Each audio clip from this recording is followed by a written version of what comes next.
The best late-night conservative talk show in America, Sackheads Radio. And listen, there are no people better on the air to give you the best in conservative talk than Sackhead Sean and Sackhead Clint. And we're working on the immigration papers for a certain other guy who happens to work here, too. For those who are tuning in around the world to the best in late-night conservative talk, Sackheads Radio. Sackheads Radio. Sackheads Radio.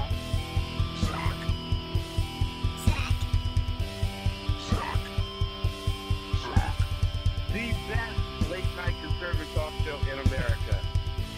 In America.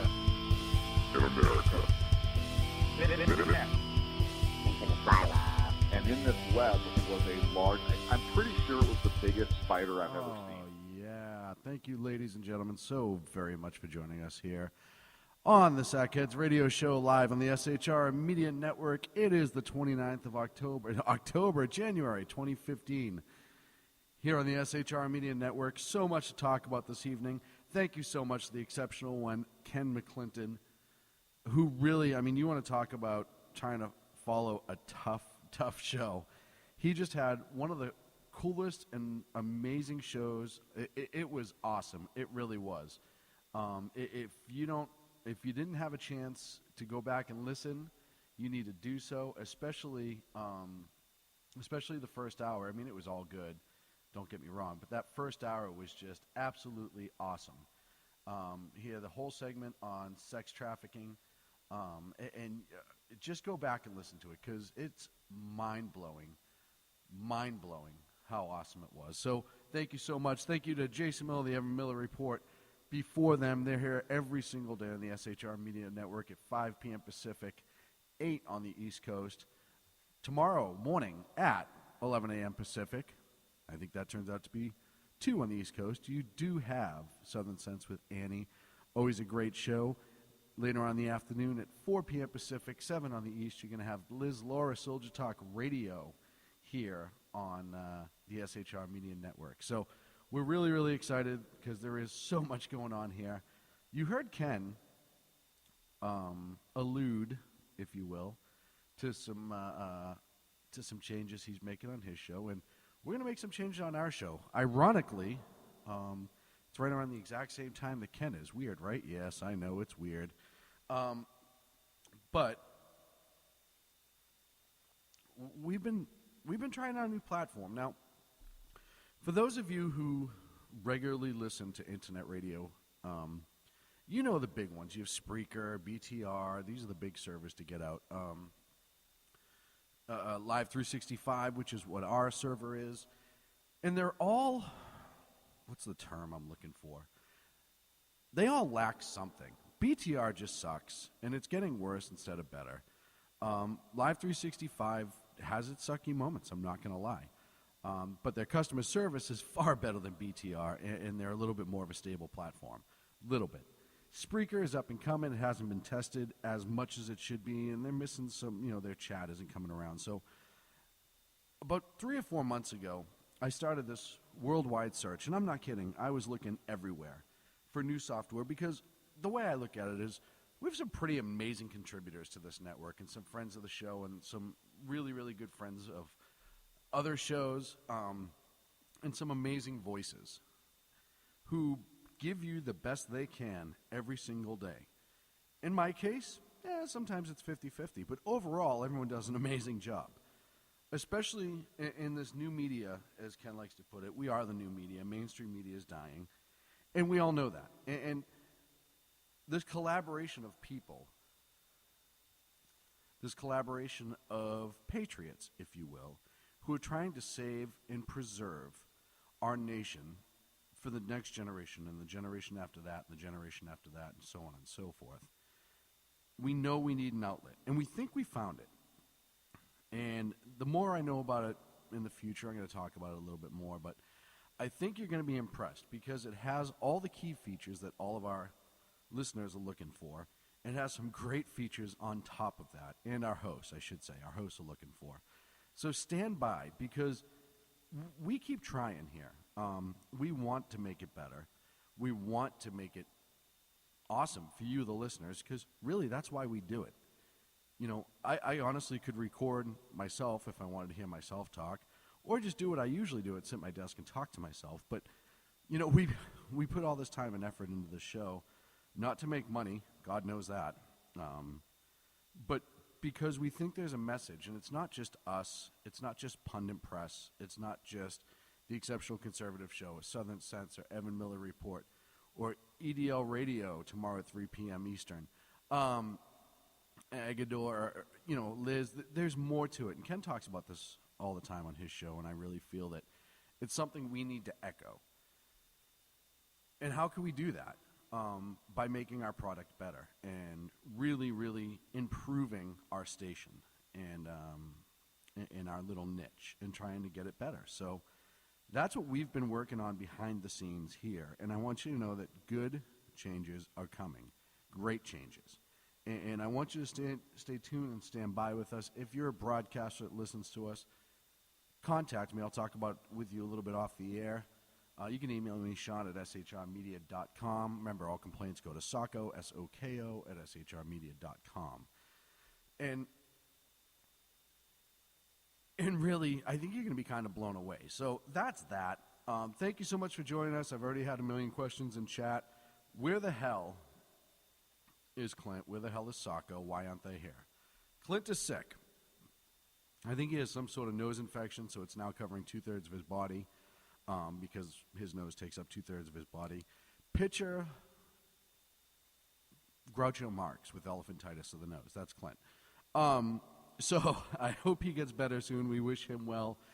Soko's a little bit of a different story this week. Soko, well, I came in to do a spot inspection on the studio, and now, as you all know, part of Soko's job is to vacuum and stuff like that. And when I was running my white glove over the windowsill, I got some dirt. So I found this amazing janitorial re-education company in North Korea, and you know, we put it all together and had Soko's handlers come out and load them up into a cargo plane, and we put plenty of water in the box that we transported him in.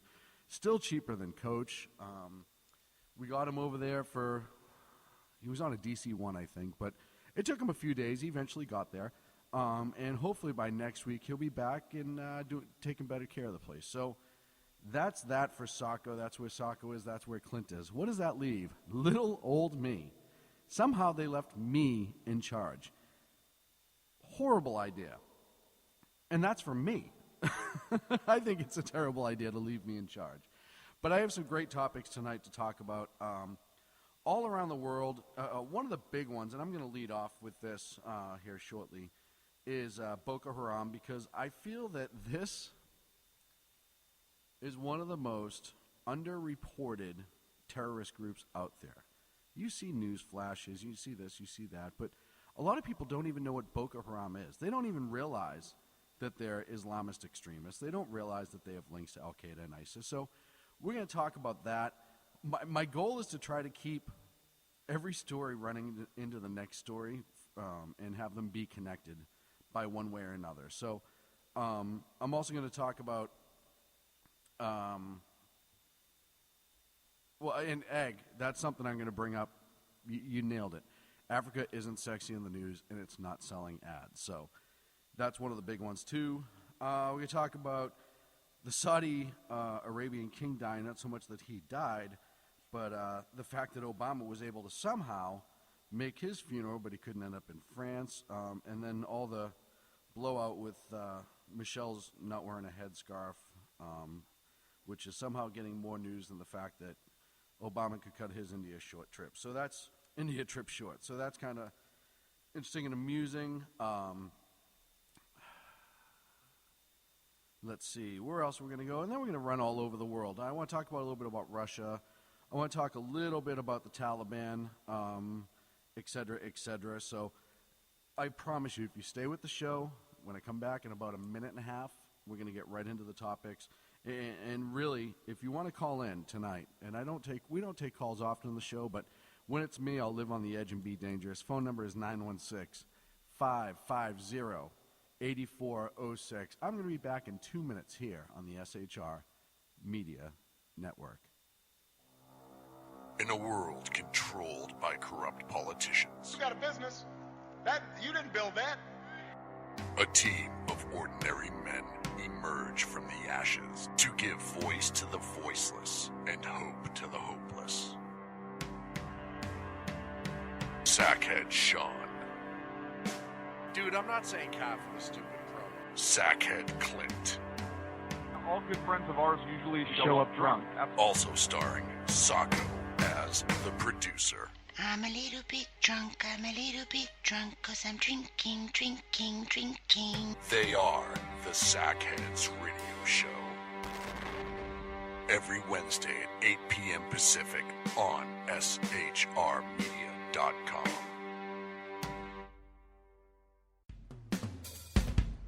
This is Tammy Jackson, inviting you to join me on The Tammy Jackson Show every Tuesday night at 7 p.m. Pacific on the 405radio.com.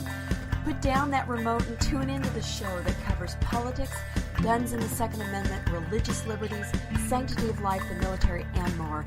I host newsworthy guests and work hard to be a conservative radio show that's not like all the others. So save Tuesday nights at 7 p.m. Pacific for me, Tammy Jackson, on the 405media.com.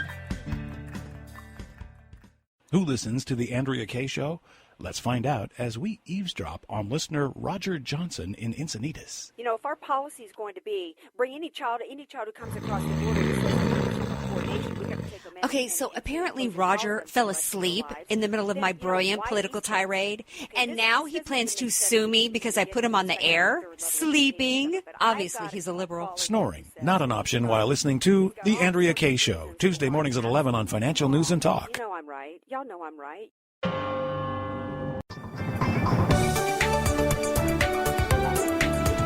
You've been listening. And I'm back here in the Sackheads Radio Show. See, this is what happens when Soko screws up and has to be sent abroad. I don't know which buttons to hit, but that's fine. That's fine.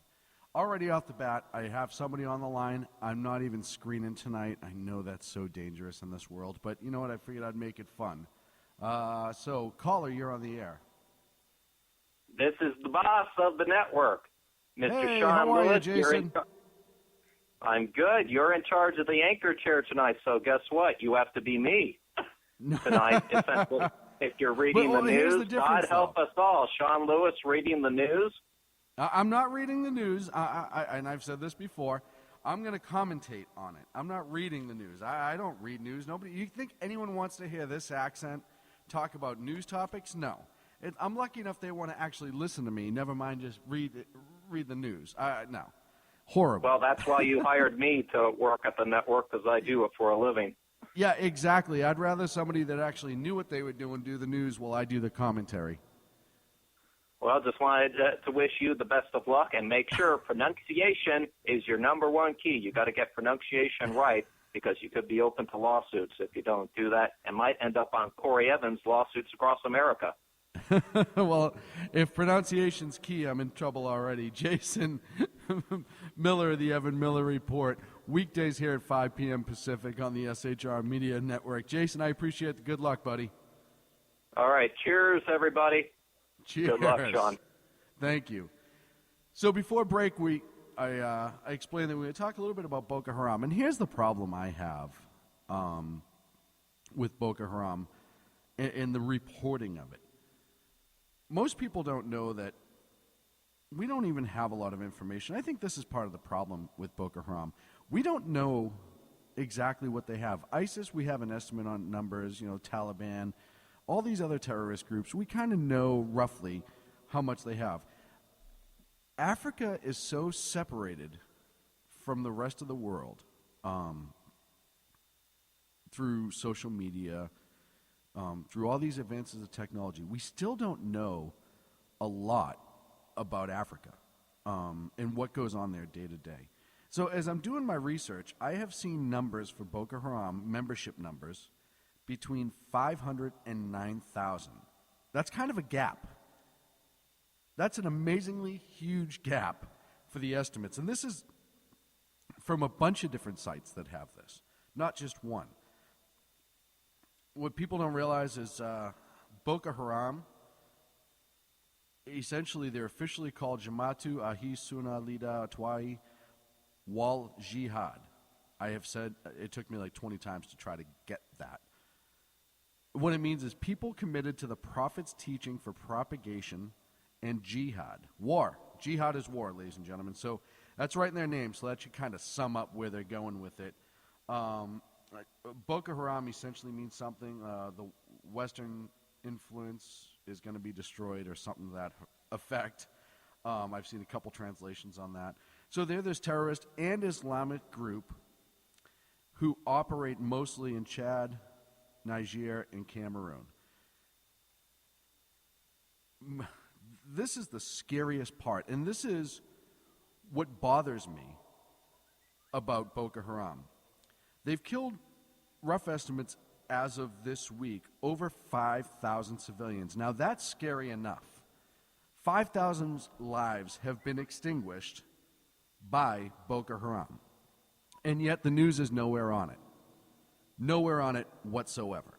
You see little glimpses and here and there, and we've talked about it here on the show a couple different times.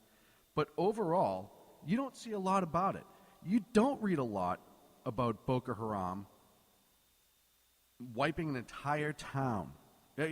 Listen, when it comes to ISIS, almost every day you can hear what town they're operating in, what they're attacking, what they're not attacking, if they've been pushed back, etc. And that needs to be reported, don't get me wrong.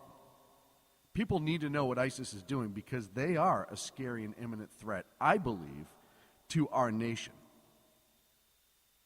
But, do I have an echo going on? Somebody says I have an echo, and I apologize if I have an echo. I do blame Soko immediately.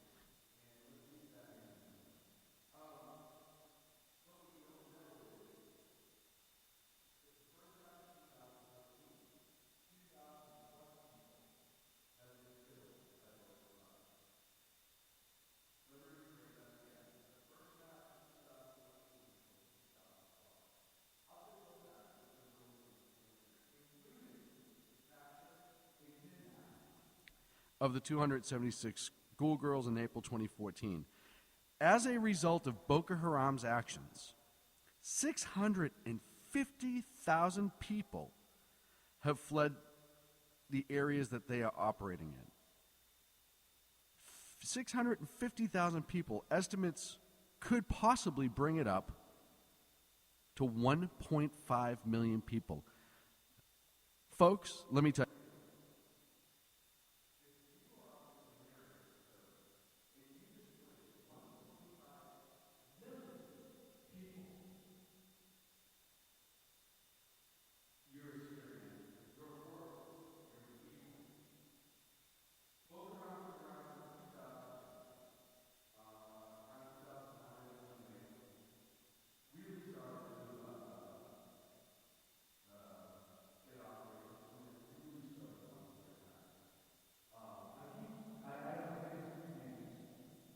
On everybody. So if you want the echo, let me know. Ken says keep it. Other people say get rid of it. I'm just gonna get rid of it, I guess.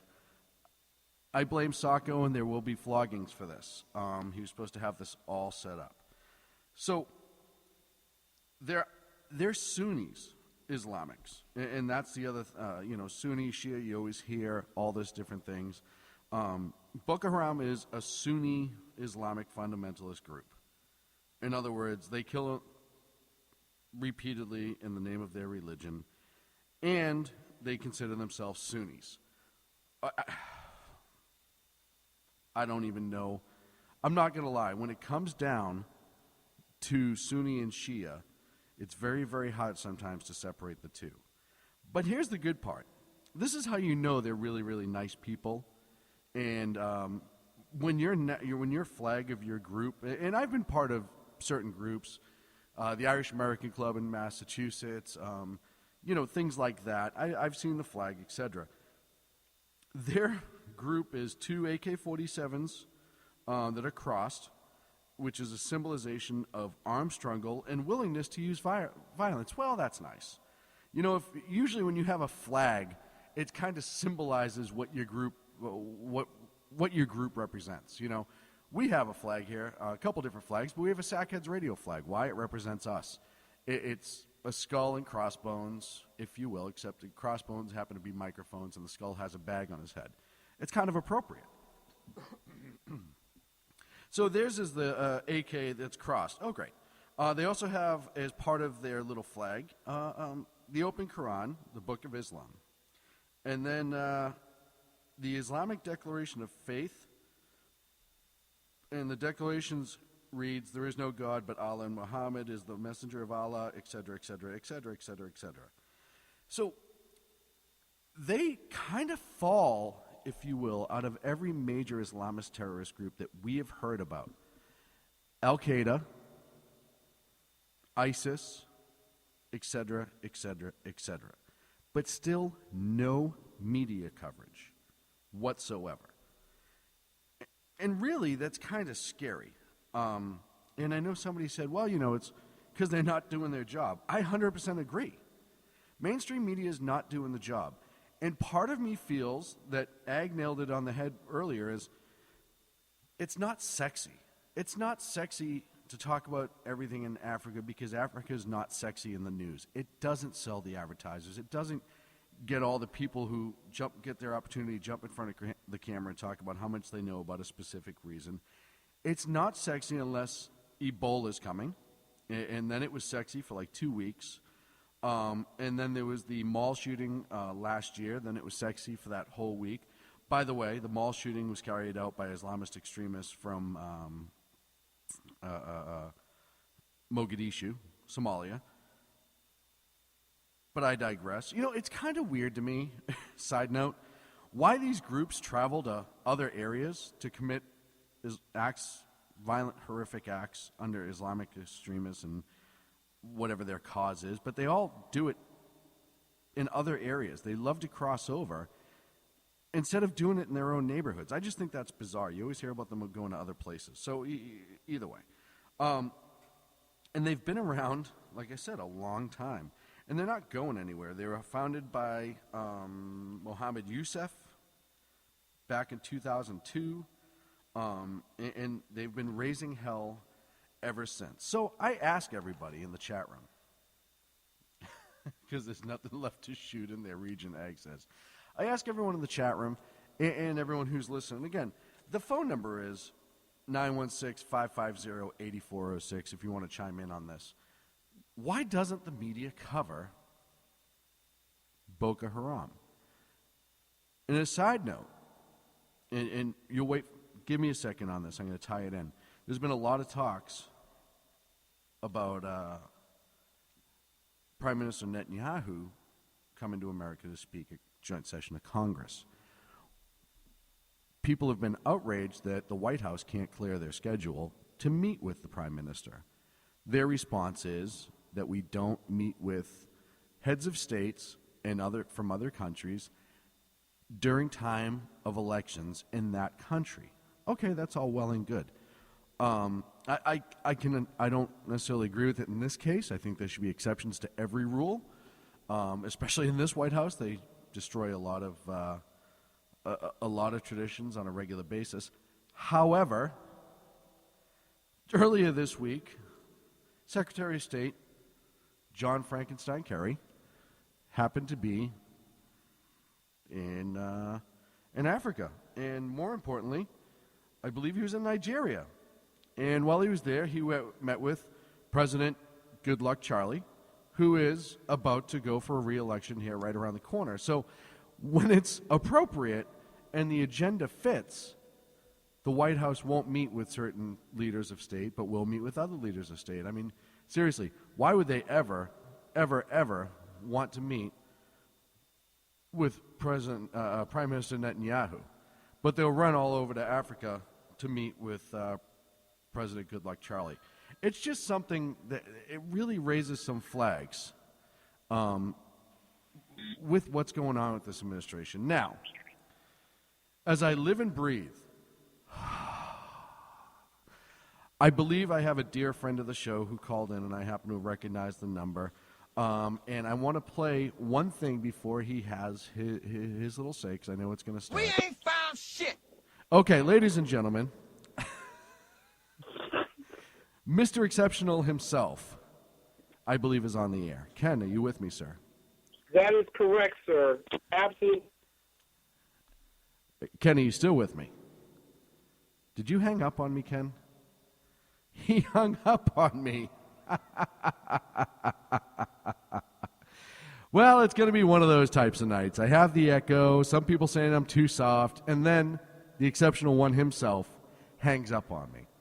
I'm going to try to call him back. Everyone stand by. We try to get him back on the air. But I'm sorry, but the person you called has I'm even getting the voicemail. Well, hopefully he'll call back in. So isn't there some irony in that? You know, and you want to talk about a time of need. You know, Israel's in a time of need right now. They're constantly being attacked, and I'm going to talk about another attack that occurred just recently and the fact that there may be another major conflict going on in Israel real soon. So I understand that Good Luck Charlie needs some help, and maybe he needs some guidance and assistance from us as a nation. And I'm not against things like that. I'm not against advising, and I'm not against helping out. I understand that sometimes as diplomats we have to do that. But I find it ironic that the president can't meet with Prime Minister Netanyahu, but we can send Kerry over to Africa to meet with President Good Luck Charlie, who, by the way, might have one of the best names in politics ever, is Good Luck Charlie. That's just my only side note. The Exceptional One, are you back, sir? Yes, and you sound so godlike this evening, not like the drunken Irishman that you normally sound like. I do what I can. Thank you for looking low above the earth and speaking to us this evening. I don't even know what button I hit to turn it off. I'm almost petrified. Don't you wish you could take this right to the bedroom? Woman. Attention, wife. Would it be okay if I ate the last ice cream bar? Bar. I have seen the errors of your ways, woman. Put the hammer down, honey. I'm just kidding. Well, it wouldn't be so bad, but she gets mad when I lug the soundboard through the house. She really finds that to be inconvenient. Yeah. You know, the stuff that we did when we were teenagers was like so cute and so attracted to them, but dragging that boombox dude, you know. Oh, I tell you. Carrying around our little strips of cardboard to break dance on. Watch this move, baby. Watch this move. Oh, man. Ken, Boko Haram. Yeah. Isn't this a group That's that we should be not sexy, paying? man. That's not sexy. Oh, man. You should have gone with something that was a little bit more sexy, like did Bo Bergdahl get his hair cut by Oprah's seamstress before he left Afghanistan? Details at 11. See, something like that. You know, that's sexy. I have my fodder file later when I talk about everyone being more outraged that Michelle didn't wear a headscarf than they are about the fact that the president went to the funeral for the Saudi Arabian king, who oftentimes his country does things just as bad as ISIS. But we'll get into that. Yeah. But before we move on that one, at the end of my Wednesday night show, I made this statement that I will have to now retract. I didn't retract it on my show because then my audience would think that I was imperfect. So I choose your show. I said for the first time in 6 years, I was proud that Michelle Obama was my first lady. Yes. Okay? And then the White House comes out this morning and says that she was not trying to protest by not wearing the headscarf, or that other people had met with the Kings before and not worn a headscarf. Okay? I take back what I said. I am no longer proud that she is the First Lady of the United States. That lasted only about 8 hours. You know what I'm saying? But you know what that was. You know what that was is once people started giving her flack for not follow the quote-unquote tradition, somebody in the White House whose name rhymes with Mallory probably said, oh, no, we have to get right out in front of this. They can't know that she was being a pain in the rear end. And then they came out with that statement. I mean, when is it going to end? When is it going to end? You know, come out and, you know what? I would have so much more respect for them if she just said, yeah, you know what? I'm not wearing it. I don't believe in it. Or it'll mess up my hair. I don't care. You know, I don't care why she didn't do it. I really don't. The fact that she didn't do it, I was like, oh, hey, you know what? You know, no one needed to know that. Yeah, no one needed to know that Michelle was that shallow. No one. Yeah. I mean, the one time people, I mean, you've taken food from kids and you know, you give them 3 string beans in the lunch line now, and that's a full meal. I mean, and it's in the carrot drink that they don't want.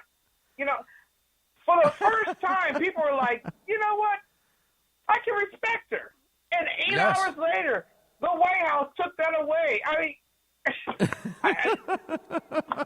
this White House is really, really comedic. I mean, who is the great writer of Blazing Saddles? Mel Brooks. Mel Brooks, amazing. right? Yes. Yes, sir. Mel Brooks could not have written the Obama presidency. Not at all.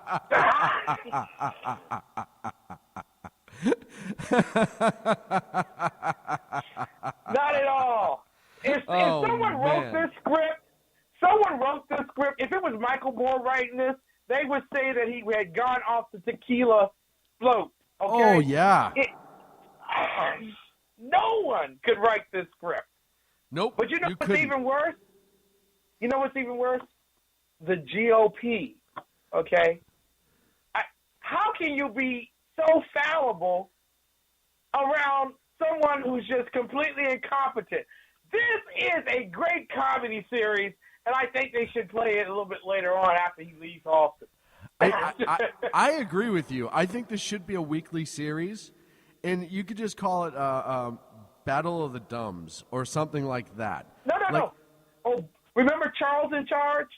Obama in charge. Bam, there we go. I got Charles in charge of me. And you got a show now that can play on both ABC and Bounce TV, BET. You know, we got something here. Hey, we got something that we can cross-network. Hey, Ken, will you stay with me through the break? Because I do want to come back. Yeah. I do want to get your thoughts on Boko Haram. Okay. Because I'm sure you have relatives or something that know them personally. I just want to talk about it is what I'm saying. Yeah, there's another boat of us coming in. More with the exceptional one, Boko Haram, and a lot more here on the Sackheads Radio Show on the SHR Media Network. Back in a minute. Ken, all right.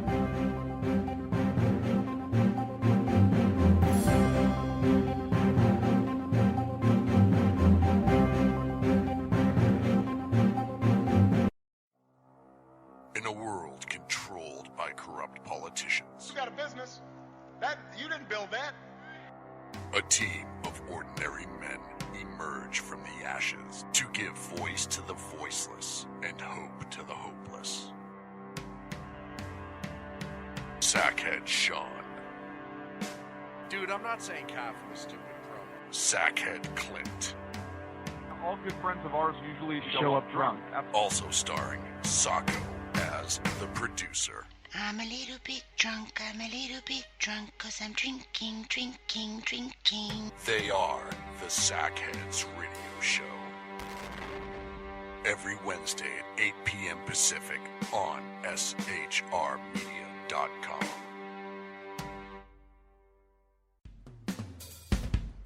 This is Tammy Jackson, inviting you to join me on the Tammy Jackson Show every Tuesday night at 7 p.m. Pacific on the 405radio.com. Put down that remote and tune into the show that covers politics, guns and the Second Amendment, religious liberties, sanctity of life, the military, and more. I host newsworthy guests and work hard to be a conservative radio show that's not like all the others. So save Tuesday nights at 7 p.m. Pacific for me, Tammy Jackson, on the 405media.com. Who listens to the Andrea Kaye Show? Let's find out as we eavesdrop on listener Roger Johnson in Encinitas. You know, if our policy is going to be bring any child who comes across the border and says coordination, we got to take them in. Okay, so apparently Roger fell asleep in the middle of my brilliant political tirade, and now he plans to sue me because I put him on the air, sleeping. Obviously, he's a liberal. Snoring, not an option while listening to The Andrea Kaye Show, Tuesday mornings at 11 on Financial News and Talk. You know I'm right. Y'all know I'm right. Hello, I'm Matt, a student at Hillsdale College. Here is Hillsdale President Larry Arnn on the continuing relevance of the Constitution. Many argue today that the Constitution is outdated because it addresses problems peculiar to the 18th century. Some parts of the Constitution do read rather quaintly. Consider the injunction against titles of nobility in Article 1, Section 9 of the Constitution. But is that so outdated? The purpose of the injunction is to prevent the government granting special privileges to some for partisan reasons. This strikes at the heart of the rule of law. The crony capitalism so common today is a place where the government bestows favors and tax dollars on some businesses to give them a leg up over others. This is exactly the kind of thing the Constitution was meant to prohibit. The Constitution is not so outdated after all. This Constitution Minute was brought to you by Hillsdale College. To join the national conversation on the Constitution, go to constitutionminute.com. And welcome back here to the Sackheads Radio Show. It is I, Sackhead Sean, large and in charge, all by himself, and I want to know what the audience thinks about that. Oh, no, thank you. Oh, stop it. Thank you. That is just, no, really, keep going, please. I know. Thank you very, very much. It's good to have a live audience, Ken. You should try it sometime. I will. Next time I go to heaven, speak like you. Live with us on the line is the exceptional one himself, Ken McClenton, Monday through Thursday here on the SHR Media Network at 6 p.m. And then early 7 a.m. Eastern Time, Friday morning, you can catch him as well. And then later in the afternoon, he's the exceptional Going Commando on Conservative Commandos. He's just a very, very busy man and a wonderful, wonderful friend of the show and confidant. And we're talking a little bit about Boko Haram because we started to do what we do oh so well when we chat is go off on a tangent. Exactly. Did Jesus tremble in fear when you came to heaven? Like, oh my God, Sean! I'm sorry.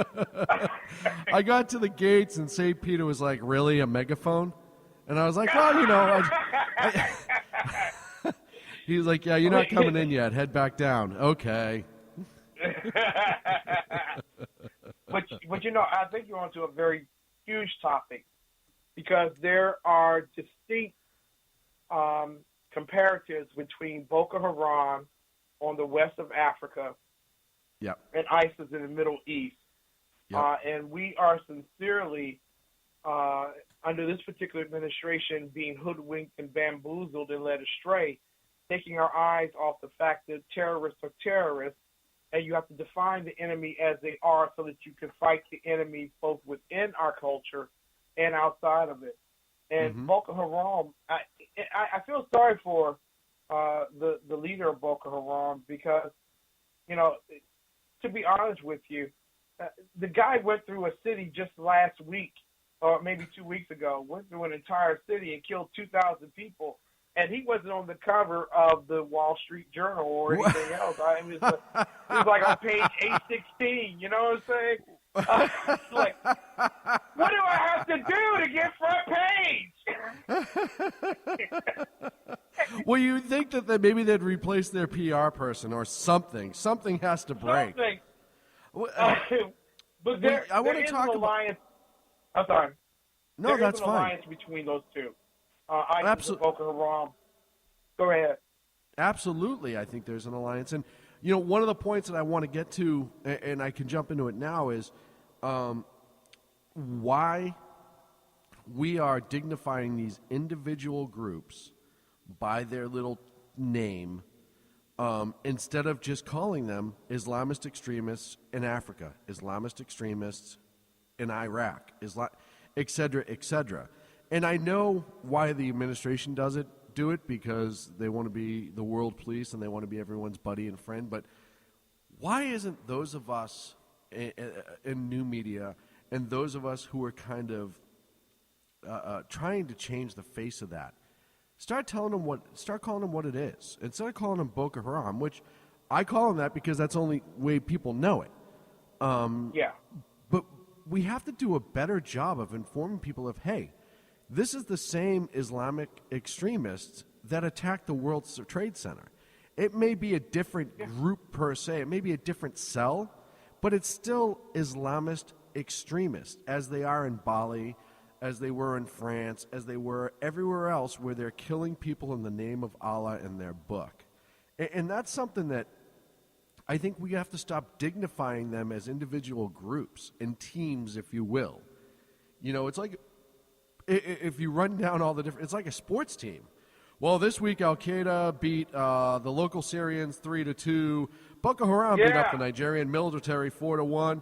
And ISIS in a 1-1 tie with the Iraqis. And that was given an assist to the Canadian Special Forces there. So, we have to stop. Exactly. You're right on target, man. You're right on target. Literally, when you listen to the White House, you would think that the 4,000 lives that we lost in the Middle East from our American soldiers, was like nothing. I mean, come on. It was, I don't even know why we were there. Let me stay on point here. I'm sorry. The bottom line here is that you have obfuscation going on at the White House. You are virtually looking, and everyone can see it. Those of us who knew a year before he won the election that his isolationist thinking, just like Rand Paul's isolationist thinking, and as well his thoughts. These are not Rand Paul's thoughts, but his thoughts are that America's true enemy, America's the devil. And unless we kill the devil, then the world won't be safe. And I know a lot of people might say that, Ken, you're over the top here, especially my black brethren who are listening to this show. That'll make two. The only white show on the network. But seriously, we have to admit, first and foremost, that isolationist thinking and thinking that it's unconstitutional is at the root of why we are failing in our ability to fight the terrorists here and abroad. Yes. It is Obama's foreign policy and, i.e., Hillary Clinton's foreign policy because she instituted it. Every linen needs a Stalin. It is their foreign policy that is crashing and burning right before our eyes. And as a result of that, millions of people around the world are dying at the hands of their illegitimate, illicit, and romantic opinions about what utopia would look like if every totalitarian had his way. The bottom line is we have a problem in the United States, and that problem is at 1600 Pennsylvania Avenue with a commander-in-chief who has lost control of his army because they leaked that information about Bo Bergdahl. Lost balance in terms of the understanding of who our enemy is, and who is hooked on colonial thinking that, along with bringing in the caliphate, which is what Boko Haram is trying to do in Nigeria right now, they are attempting to make the caliphate possible by negotiating with Iran and demystifying our alliance with Israel. Yes. Well, and that's, I love the fact that you know me so well that you have my next couple topics all lined up in your head. I applaud that always with you. Thank you, sir. Yes, sir, boss. I had to put those papers together for you, and I read them myself. I know I saw it, sir. I didn't read some. Miss Mary read some to me. Oh, no. She didn't read them. I just memorized when you talking. Go on, boss.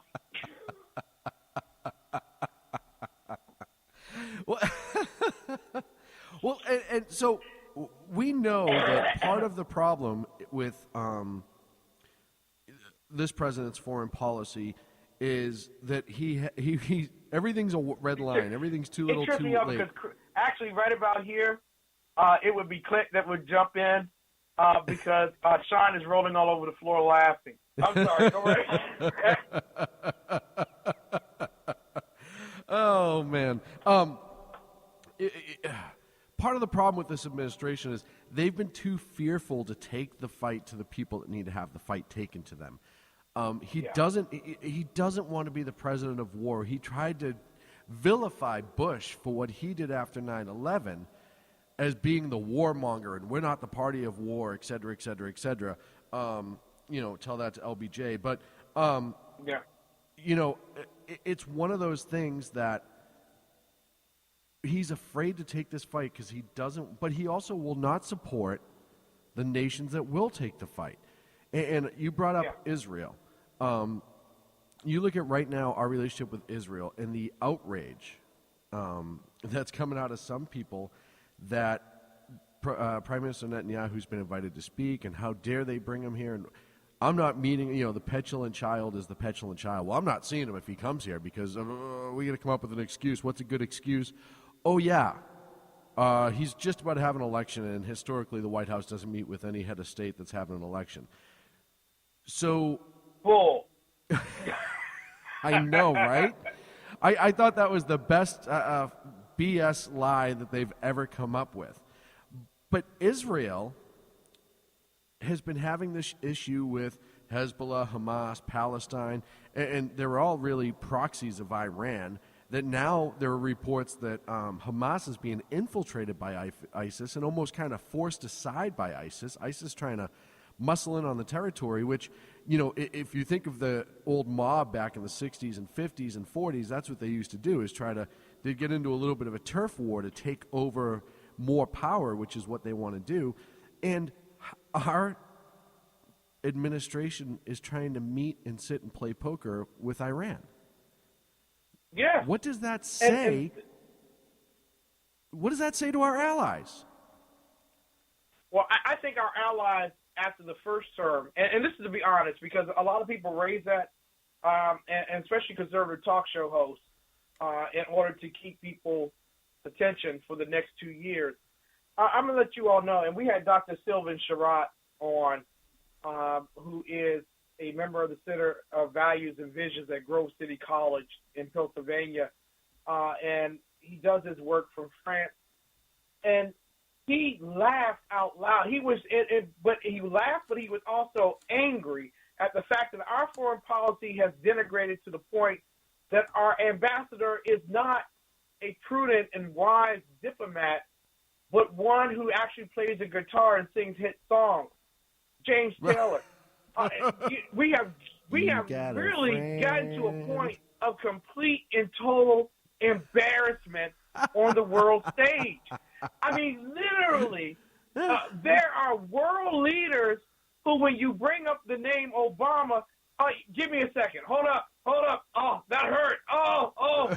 And you're asking people like Vladimir Putin, who, if you don't actually allow him to use your petrochemical place for his own gain, will throw you in prison, Mr. and Mrs. Billionaire.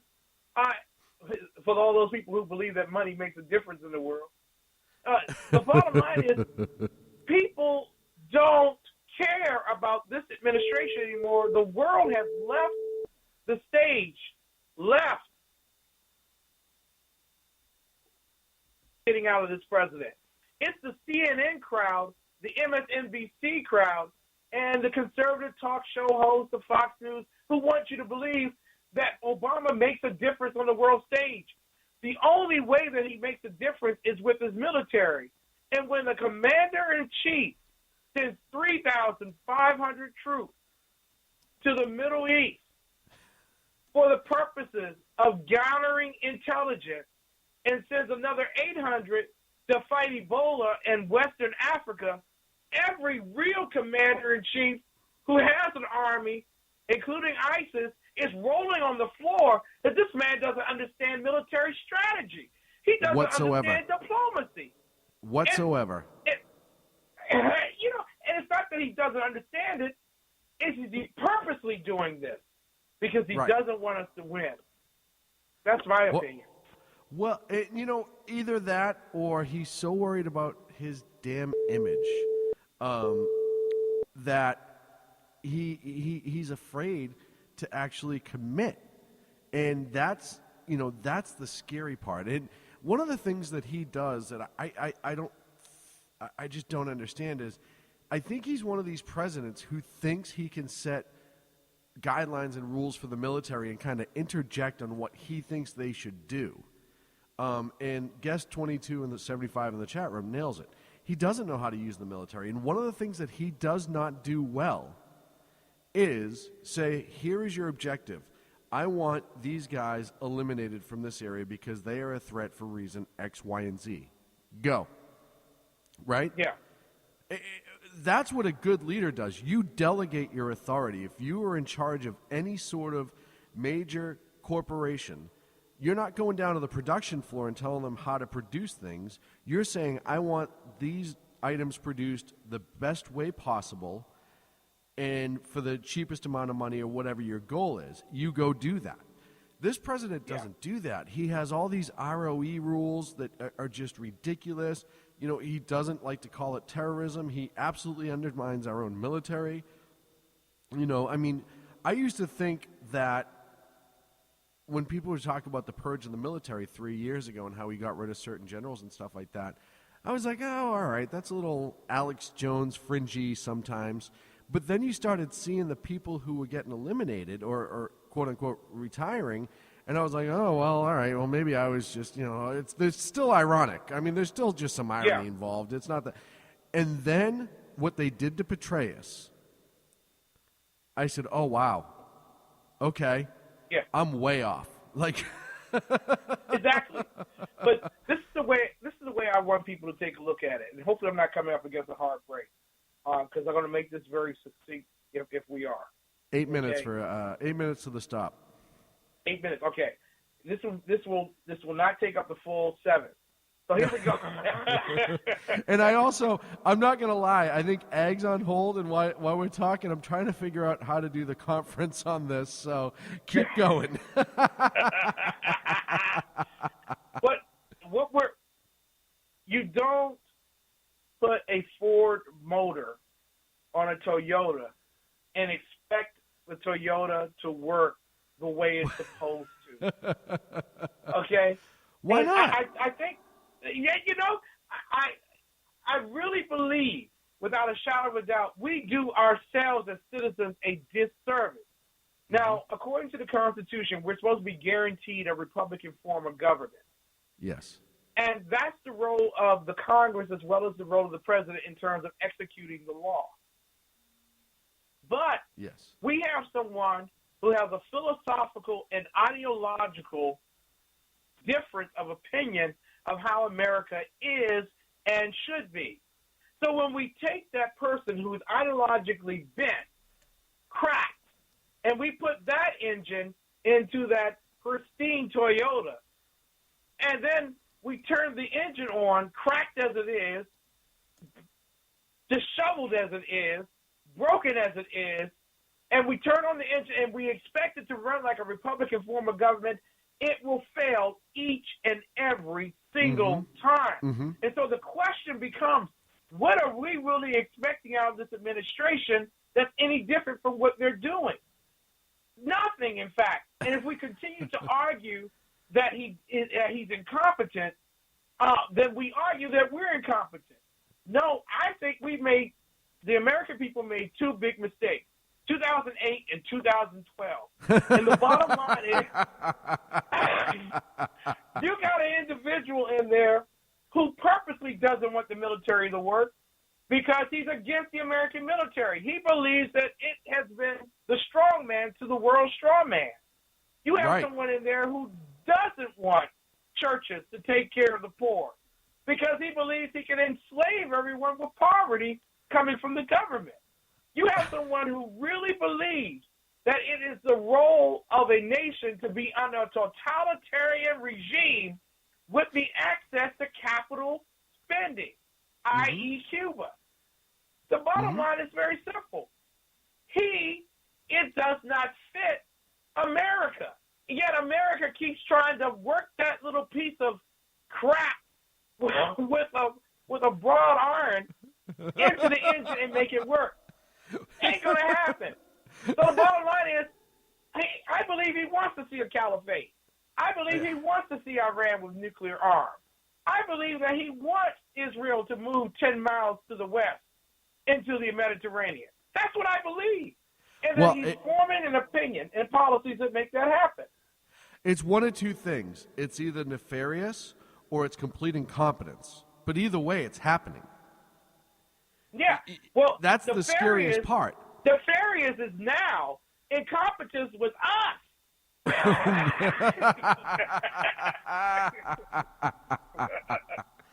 and now you look forward. You know, it's funny how many what we'll do in the Middle East to fight ISIS. We'll bomb ISIS. We put groups back on the ground, soldiers back on the ground in Iraq, even though they're just observers and gathering intelligence. But they're not. They're fighting because they have to. And you know that's going on because the Canadian Special Forces, it's been all over the news that they've been engaging with ISIS in Iraq. So, you know, we're not standing by while the Canadians lead the charge. Maybe, if Kel Fritzy was in the chat room tonight, I'd make a Canadian joke, but, you know. Hey? Hey? But he just doesn't commit to anything. That's one of the scariest things is, you know, and what's good for one group of people is never good for the other. Listen, whether you like it or not, losing Iraq to me is one of the biggest international F-ups that could have happened. And not just because we put so much into it, not just because, even though this is the most important thing to me, American lives were lost to try to gain the liberation of the people of that country. But what that told the nation, and what that tells every enemy combatant out there, and what that tells rogue nations like Iran, North Korea, now Yemen, because I want to talk about that in a little bit as well, that says we have no spine whatsoever. And we are going to roll over, lay down, and allow you to do what you do. And really, you look at people like Putin, and there's a story today that England intercepted yet another set of bombers from Russia on their airspace and right on the edge of their airspace. And guys like Putin, they stare at him, and they're like, oh, this is like blood in the water. I can do whatever I want. I can invade Ukraine. And that's the other thing that drives me nuts about, when are we just going to stop saying Ukrainian separatists and call it the Russians? Hey, because I could even park a Russian war vessel outside of Cuba while you're jumping up and down talking about you're opening new relations with Cuba. No one takes it seriously. And with you know, I just want to say this because I know we come out to a hard break because you're listening to SHR Radio's best late night conservative talk show, Sackheads Radio. And I'm your co-host this evening, the exceptional one, Ken McClenton. But I just want to say this as we go to a hard break. We are profoundly misjudging the way the world sees us, continuing to allow this man to continue as commander-in-chief. Yes. We must execute the law. He is not above the law.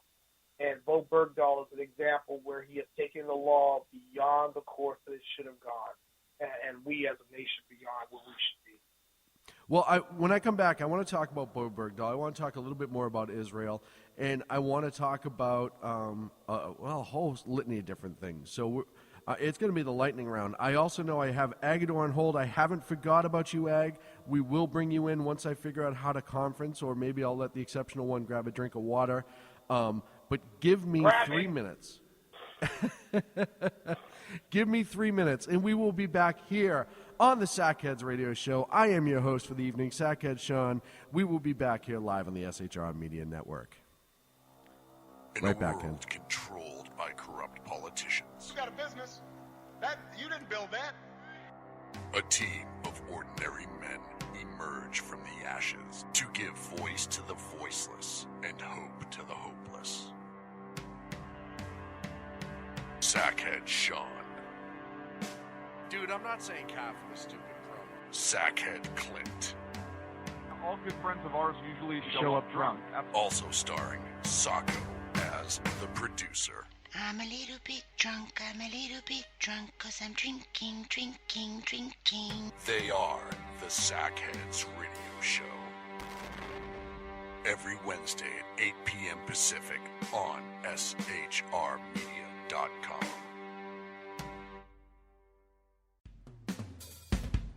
This is Tammy Jackson, inviting you to join me on the Tammy Jackson Show every Tuesday night at 7 p.m. Pacific on the 405radio.com.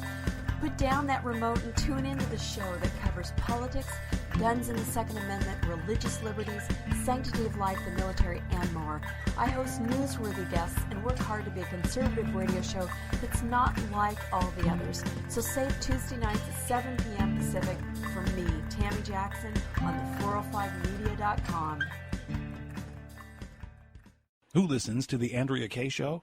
Let's find out as we eavesdrop on listener Roger Johnson in Encinitas. You know, if our policy is going to be bring any child who comes across the border and says coordination, we got to take them in. Okay, so apparently Roger fell asleep in the middle of my brilliant political tirade, and now he plans to sue me because I put him on the air, sleeping. Obviously, he's a liberal. Snoring, not an option while listening to The Andrea Kaye Show, Tuesday mornings at 11 on Financial News and Talk. You know I'm right. Y'all know I'm right. Hello, I'm Matt, a student at Hillsdale College. Here is Hillsdale President Larry Arnn on the continuing relevance of the Constitution. Many argue today that the Constitution is outdated because it addresses problems peculiar to the 18th century. Some parts of the Constitution do read rather quaintly. Consider the injunction against titles of nobility in Article 1, Section 9 of the Constitution. But is that so outdated? The purpose of the injunction is to prevent the government granting special privileges to some for partisan reasons. This strikes at the heart of the rule of law. The crony capitalism so common today is a place where the government bestows favors and tax dollars on some businesses to give them a leg up over others. This is exactly the kind of thing the Constitution was meant to prohibit. The Constitution is not so outdated after all. This Constitution Minute was brought to you by Hillsdale College. To join the national conversation on the Constitution, go to constitutionminute.com. And welcome back to the Sackheads Radio Show, live from the SHR Media Network headquarters and studios in beautiful downtown city I can't name. Now, I do have the exceptional one on hold, and I am going to put him on hold for a minute because I've had someone on hold, and he doesn't get to call into the show that much because we don't normally take calls. But tonight I make very, very special exceptions. So I'm going to bring Agador, the man with the sexiest voice on internet radio, as he said to me when he gave me this whole list of things to call him as I was bringing him in. Ag, are you there? Hello, Ag. Ag. Okay. I'm here. Who's on hold? Can you hear me? Oh, there you are, Ag. How are you, buddy? I am here. Can you hear me? I am. I bet you there's a delay on your side, and I don't know why. Yep, still here. Apparently, I'm on super mega time delay. is how I am. I'm not hearing you over the phone, but apparently you're getting me in a really low register over the radio. Very, very bizarre. Let's try to call back in a little bit and figure that out because I'm not smart enough to deal with the delay. And it also, I'm not going to lie, it makes bad radio. So, Egg, try to call me back, buddy, and I'll see if I can get it to work. I don't know if it's on my side or not, but the 30-second delay, do you remember, like, in the 80s, Ken, when you would call, like, Europe or something like that, and it was almost like sending a Morse code? You had to, like, say what you had to say and then wait 35 seconds? I'm the lead singer for the Stockheads, baby. Yeah. Oh, I'm on the air? Oh.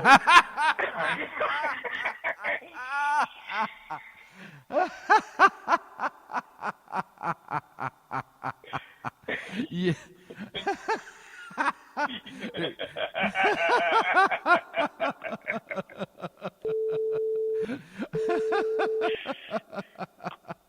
That might have been, I'm not going to lie, that might have been one of the absolute best fade-ins you've ever done. Oh, man. It is so good to be on Sackheads Radio. I am not often here, and there's a reason for that.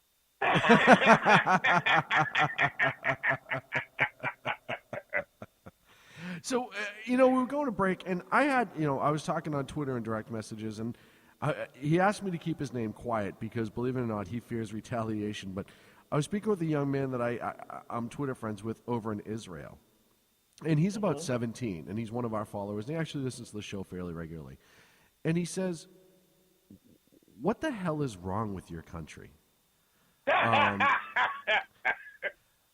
In no uncertain terms. And he said, Israel's always been a close ally of America. We've always tried to be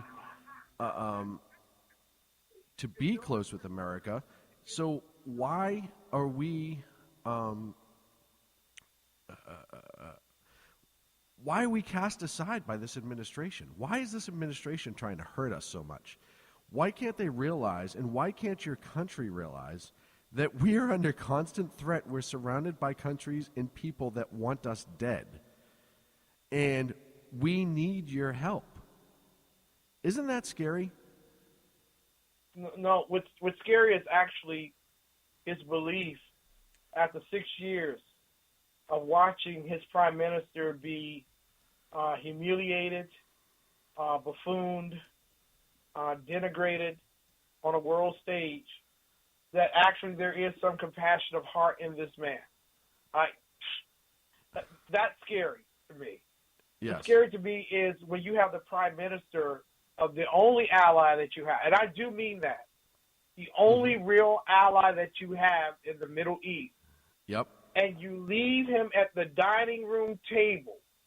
I'm sorry, you leave him in the foyer to go to the dining room table to have dinner with your family and not tell him that you've left the meeting. When you have a man who actually has to sit down across from you before media cameras and explain to you the history of Israel in the U.S., to actually listen to someone denigrate the great state of Israel because they actually want to build homes on their land, I'm sorry. Who the hell do they think they are? Exactly. And listen, what are you expecting? I'm going to tell you the truth, okay? I'm just grateful to God that this man hasn't figured out what that red button is next to him, because I know he would have wiped out Israel himself if he had the opportunity. Well, the two-state solution. Yeah, go ahead. I'm sorry. No. And it's one of those things, when you have a president, and this president, even if he was, let's say he didn't personally like Israel, but he understood the relationship, so then he said, all right, listen, our policy is going to be we support Israel, but I'm not going to be too touchy-feely with these guys. For whatever reason, I don't agree with Bibi Netanyahu. I think he's a jerk. Whatever. Okay, fine. But, part of being a leader is you have to put your personal differences aside. But he still supported Israel through his actions even. I don't care about words. It's the actions that scare me.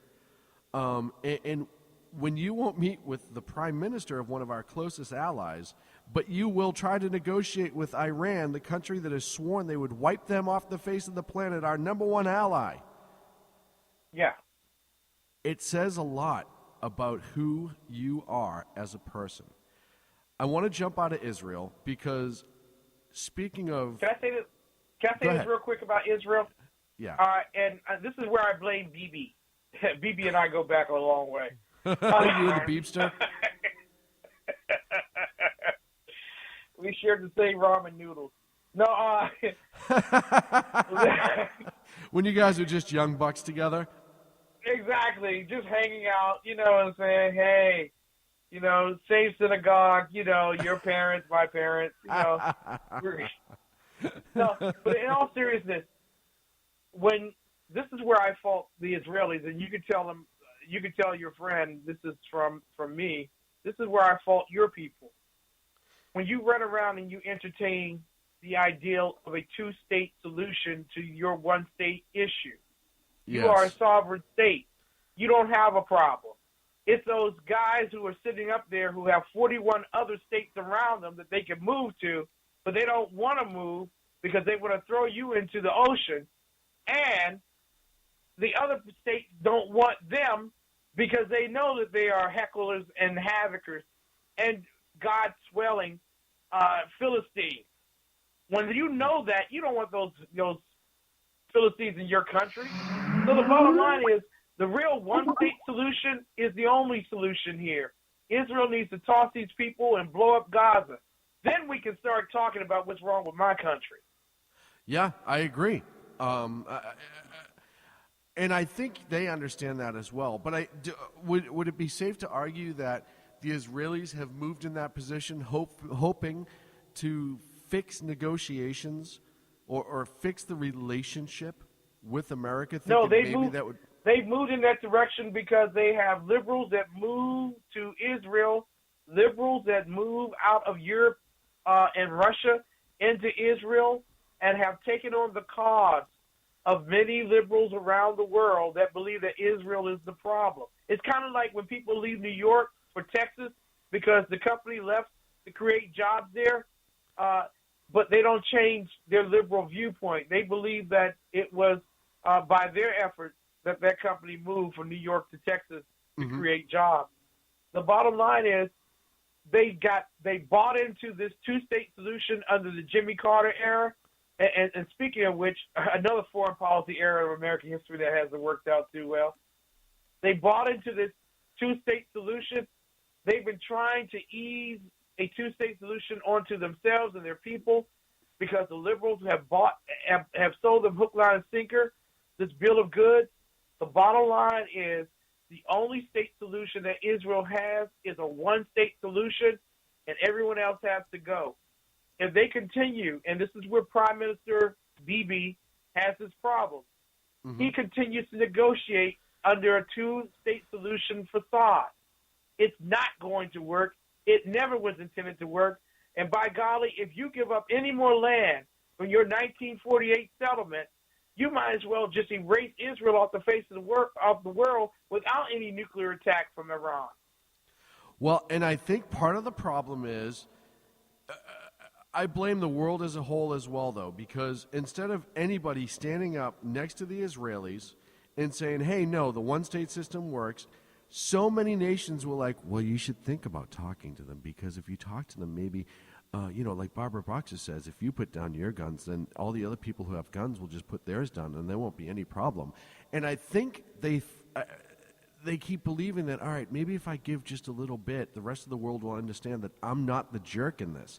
But it doesn't happen. No matter what happens with Israel, it doesn't matter how many rockets they get lobbed over to them. It doesn't matter how many of their soldiers and civilians die. As soon as they retaliate, the world blames them, and they allow it, and we don't come to their defense.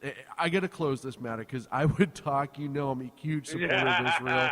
I will go all night on this. I feel that we just treat Israel as a nation. Our administration treats them like dirt, and they should be treated like brothers. And that's one of my biggest problems with that. You mentioned Bergdahl a little bit earlier, and I had my.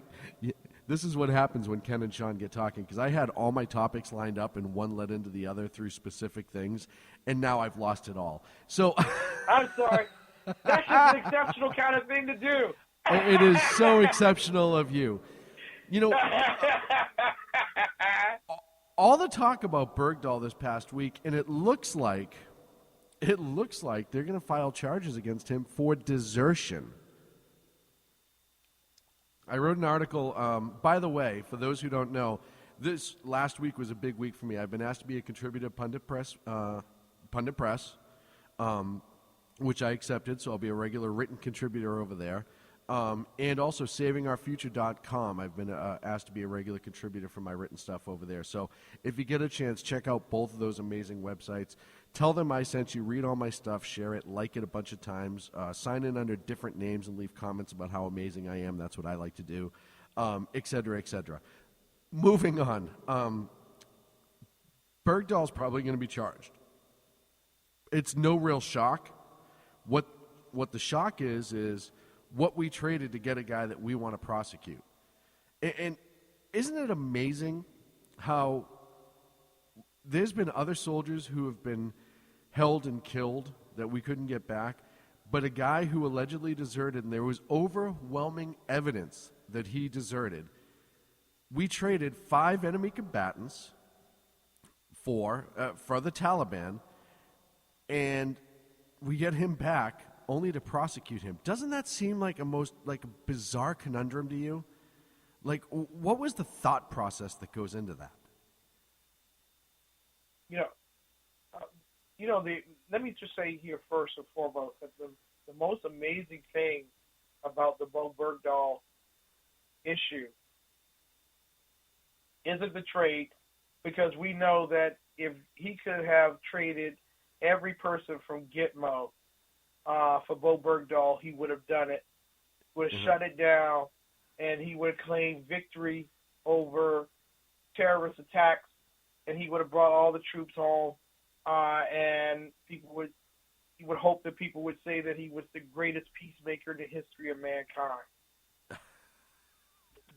The bottom line is that we are beginning to see, and this is just me, and I had Liz Loris on my show on Wednesday, and I broached this with her.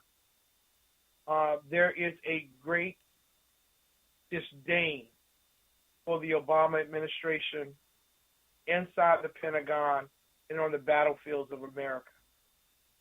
And I think I've never served in the country as an armed serviceman, although I wanted to, but my mommy kept me from doing it. But the whole idea. Go to school, boy. Don't go. But Mom. Yeah, I know. I wanted to get on that bus, and my mom made the man go. She tore up my papers. But the whole idea is this in a nutshell. The president has a real problem right now, and I just want to be very serious, because I was serious about his nefarious efforts up until now, and they were tolerable until he defaced the American soldier. The blood, the sweat, and the tears that have been poured out for every single American that suffered fatally and injuries which are irreparable. Yes. And when he began to take the troops out of Afghanistan against the will of the commanders, saying that there is a problem here and you're not listening to us. And then more soldiers died in Afghanistan under the Obama administration than in all the time of the Bush administration. The problem here is that your military is kind of tired of you. And if this leak comes out from the military, from the Pentagon, it is a sign that there is dissonance between the military and the commander-in-chief. And the reason why I bring that up, and I brought that up with Liz, and she agreed with me that there is dissonance, is that is a very tempestuous part for people to take advantage of a situation within the military and outside of the military. And what you're watching here, before your eyes, is a battle between a commander-in-chief and his military. This hasn't happened since McClenton and Lincoln, or you might as well, you could go back to say that it was Franklin Delano Roosevelt with Dwight Eisenhower and George S. Patton.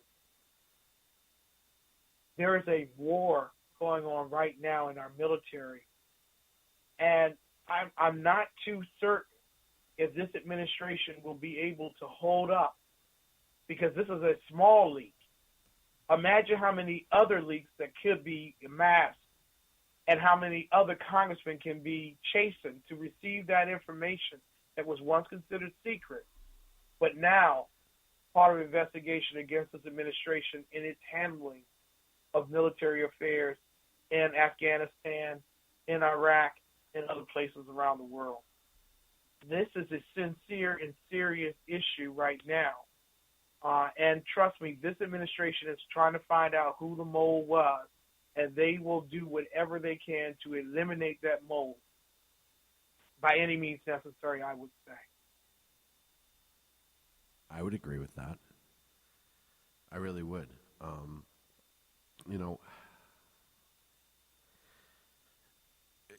We talk about how this military has been treated, and I just posted in the chat room a young man who used to work for me a long time ago.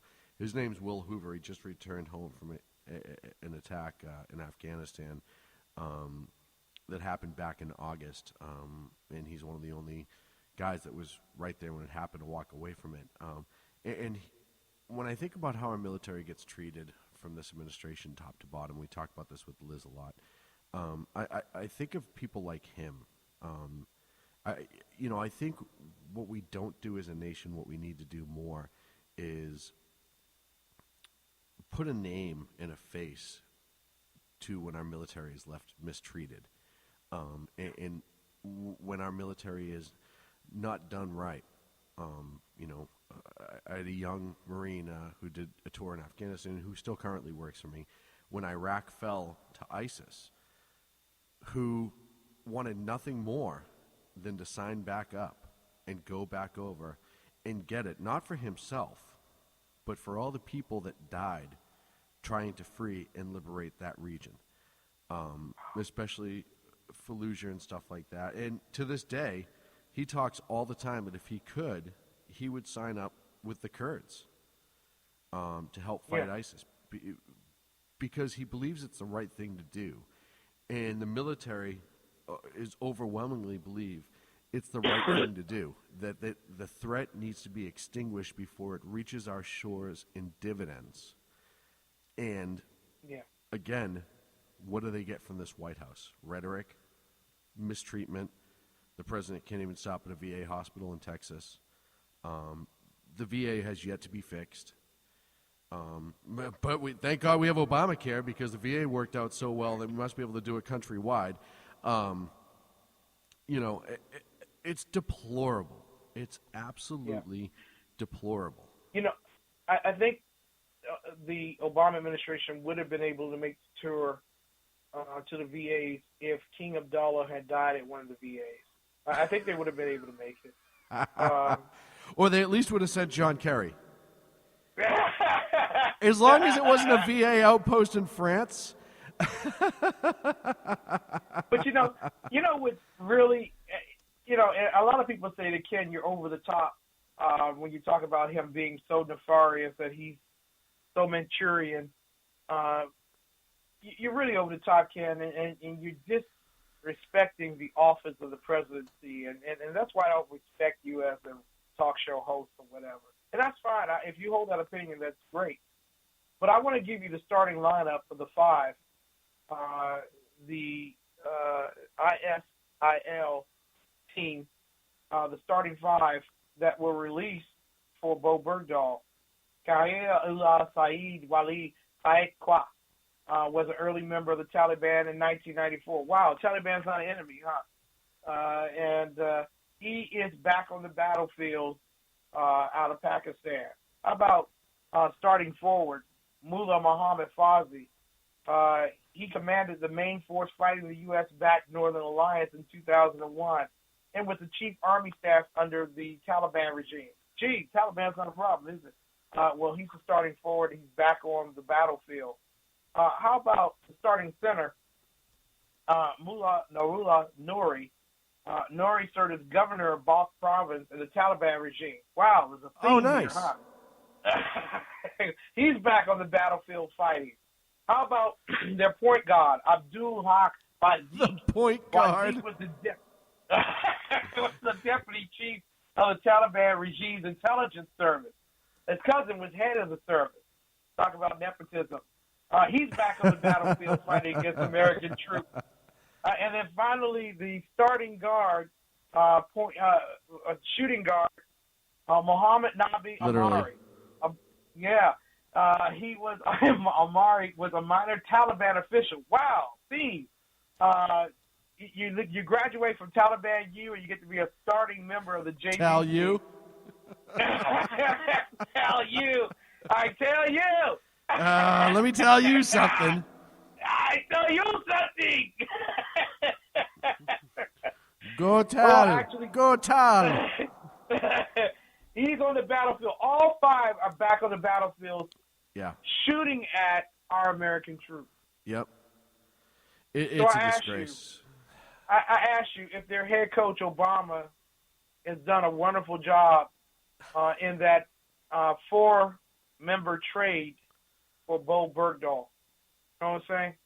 Yeah, well, or I'm going to start calling him Bag of Balls. Bo Bag of Balls. Because shake him, shake him, shake him. And the funny part is, we're coming up on a break, but the funniest part is, Ken, is, do you remember when the Taliban was a terrorist group? Really? Really? Yeah. They used to be designated per our foreign terrorist list as a terrorist group. But an amazing thing happened this week. No way! You misunderstand. All the candy they hand out at Christmas, you misunderstand. All the candy. Wow, everything looks like little fake sticks of candles with cords. It's weird. It's the strangest candy I've ever got. But it comes with a free clock, so that's good.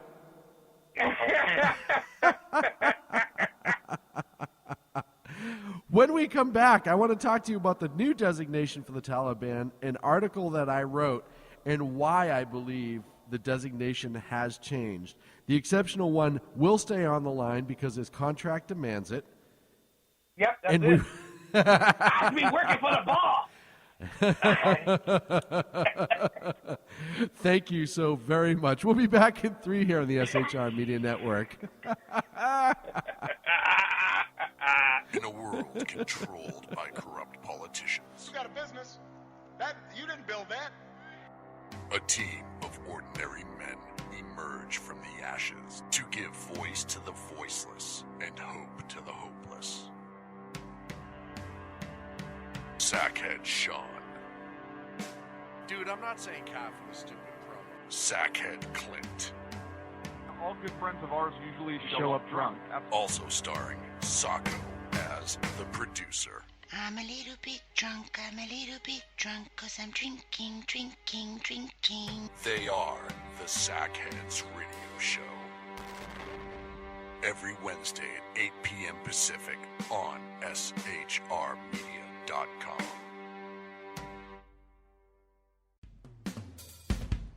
This is Tammy Jackson, inviting you to join me on the Tammy Jackson Show every Tuesday night at 7 p.m. Pacific on the 405radio.com.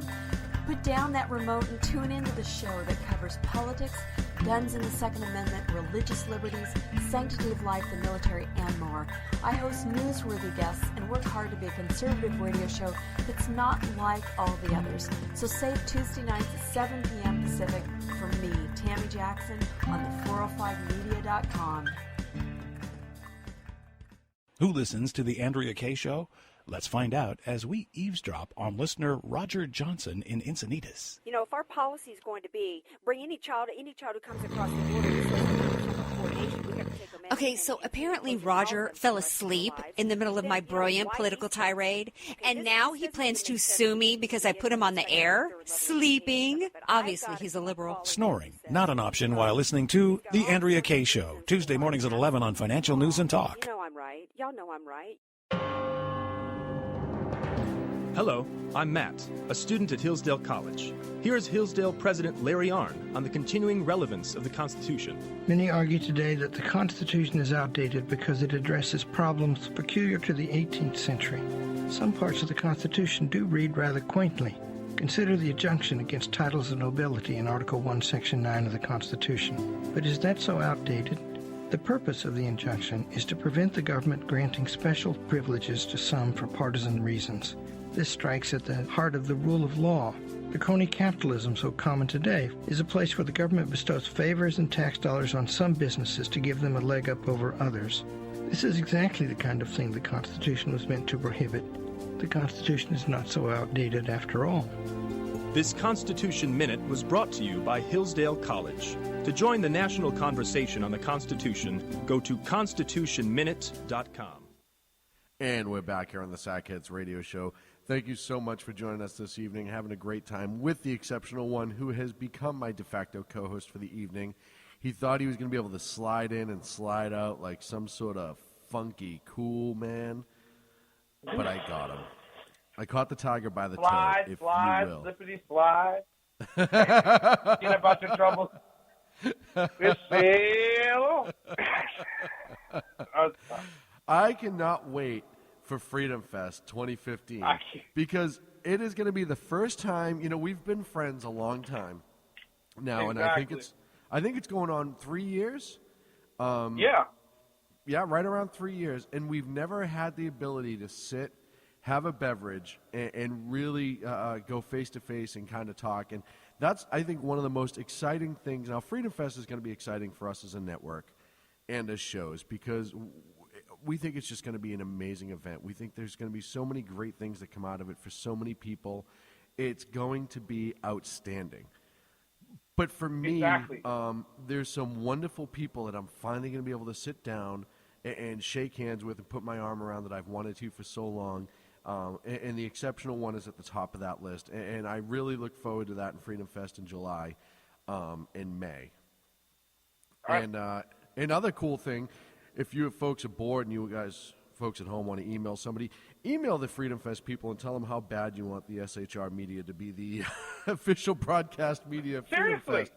Yeah, why not? Get in on it. Send them an email. We would love to do that for them.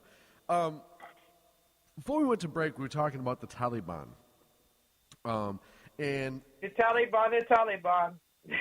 How is that not a song yet? How is it not a song yet? I don't know how. I'm not good at that stuff. But there's so many. 6 foot, 8 foot, 10 foot high. Come, Mr. Taliban, tally my. Forget it.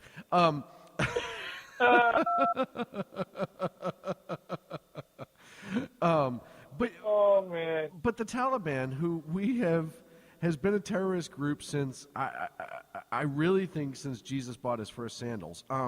You know, for the longest time, all of a sudden, is no longer a designated a terrorist organization by the White House. Now, back in 2010, and it's in my article, if you go to shrmedia.com, it's called Rose-Colored Glasses, or Rose by any other name. I don't even remember what the hell I named my own article. it talks about that the State Department stopped designating them as foreign terrorist groups back in 2009 or 2010. It was 2010. It was just after Bergdahl was, quote unquote, kidnapped, which I kind of thought was ironic as well. But then yesterday in the White House press briefing, this happened, and I warn you, it's a long clip, but I think it's worth playing in the entirety. Stand by. Bill? I agree. How can the Afghan Taliban not be considered a terrorist organization for purposes of the rest of the U.S. government when the Treasury considers it one and when it has a long history of terrorist acts? Why? Well, I think, Bill, because what we have done is it's clear that there is a difference between the ambitions that are expressed by the Taliban and the ambitions that are expressed by al-Qaeda. It hangs entirely on the fact that they are local and al-Qaeda is international? Well, it certainly makes clear that their aspirations are different. It means that their threat to the American people and our interests are different. The Taliban is very dangerous, and we have expended significant sums of money, and American service members have given their lives fighting the Taliban because they do pose a threat to American interests and to American service members inside of Afghanistan. And we have used some financial sanctions instruments to try to limit the capacity of the Taliban by imposing sanctions against them. But there's no doubt that the threat from the Taliban is different than the threat that is posed by al-Qaeda. Yes, but it may be smaller in scope, but what is the real difference? I mean, why? Well, the difference, Bill, is simply that the threat that they pose is different. The threat from the Taliban is acute. If you are a service member serving in Afghanistan, or if you are a U.S. diplomat or a contractor that is working in Afghanistan. So why are they terrorists? But isn't every terrorist Well, and group so a little different from every other terrorist group? They are. But in this case, there is a clear difference between the aspirations that have been articulated by the Taliban and the way that they carry out, or the way that they resort to some of their terror tactics, and the terror attacks that are carried out by al-Qaeda. There's no denying the fact that these are very dangerous organizations, and that's why the United States government, under the leadership of this president, has devoted significant resources to defeating them. And we're going to continue to implement our strategy in Afghanistan that has now turned over the responsibility for the security in Afghanistan to Afghan security forces and their central government. And we're going to continue to support them as they take the fight to the Taliban. This is not a situation of underestimating the Taliban. The president is keenly aware of how dangerous this organization is, and it's why we are forthright about the fact that American personnel serving in Afghanistan continue to face a threat. And we have not ruled out that there would be some situations in which U.S. service members would still carry out operations in self-defense against the Taliban or other terrorists who are operating in Afghanistan. So are you suggesting that the Afghan Taliban doesn't operate outside attacks on our personnel in Afghanistan? No, in fact, Bill, the Taliban in Afghanistan have actually carried out more attacks against the Afghan people than they have even Americans, which is why we support the Afghan central government. Now, right now, the mouse just fell off the wheel, and here's the rest of the clip. In trying to defeat them. Why aren't they terrorists? Yeah. We're just asking, why aren't they a terrorist group? Yeah, and what I'm saying is... Why aren't they a terrorist group? Right, and what I'm saying is that we have been very clear about what our strategy is to defeat them, and it's different than the strategy... But that's different than the strategy that we have employed against al-Qaeda. Is it because we don't negotiate with terrorists, and yet we negotiated for the release of Sergeant Bergdahl? Well, Bill, we've been clear about the fact that the conversations with the Taliban were executed through the Qatari government. And that's the way that release was secured. Cutout. There was a quid pro quo. Well, I don't know if that Latin phrase is appropriate in this situation, but there was an agreement. Yes, it was to secure the release of Sergeant Bergdahl, and it was predicated on a core value, a principle that this commander-in-chief subscribes to, which is that somebody who signs up to serve in our armed forces is not going to get left behind. And by the way, how is that any different from the Jordanians possibly trading for their prisoners? That's a reasonable question, but it's a question that you should ask the Jordanians. Oh, that's a reasonable question. That's such a reasonable question.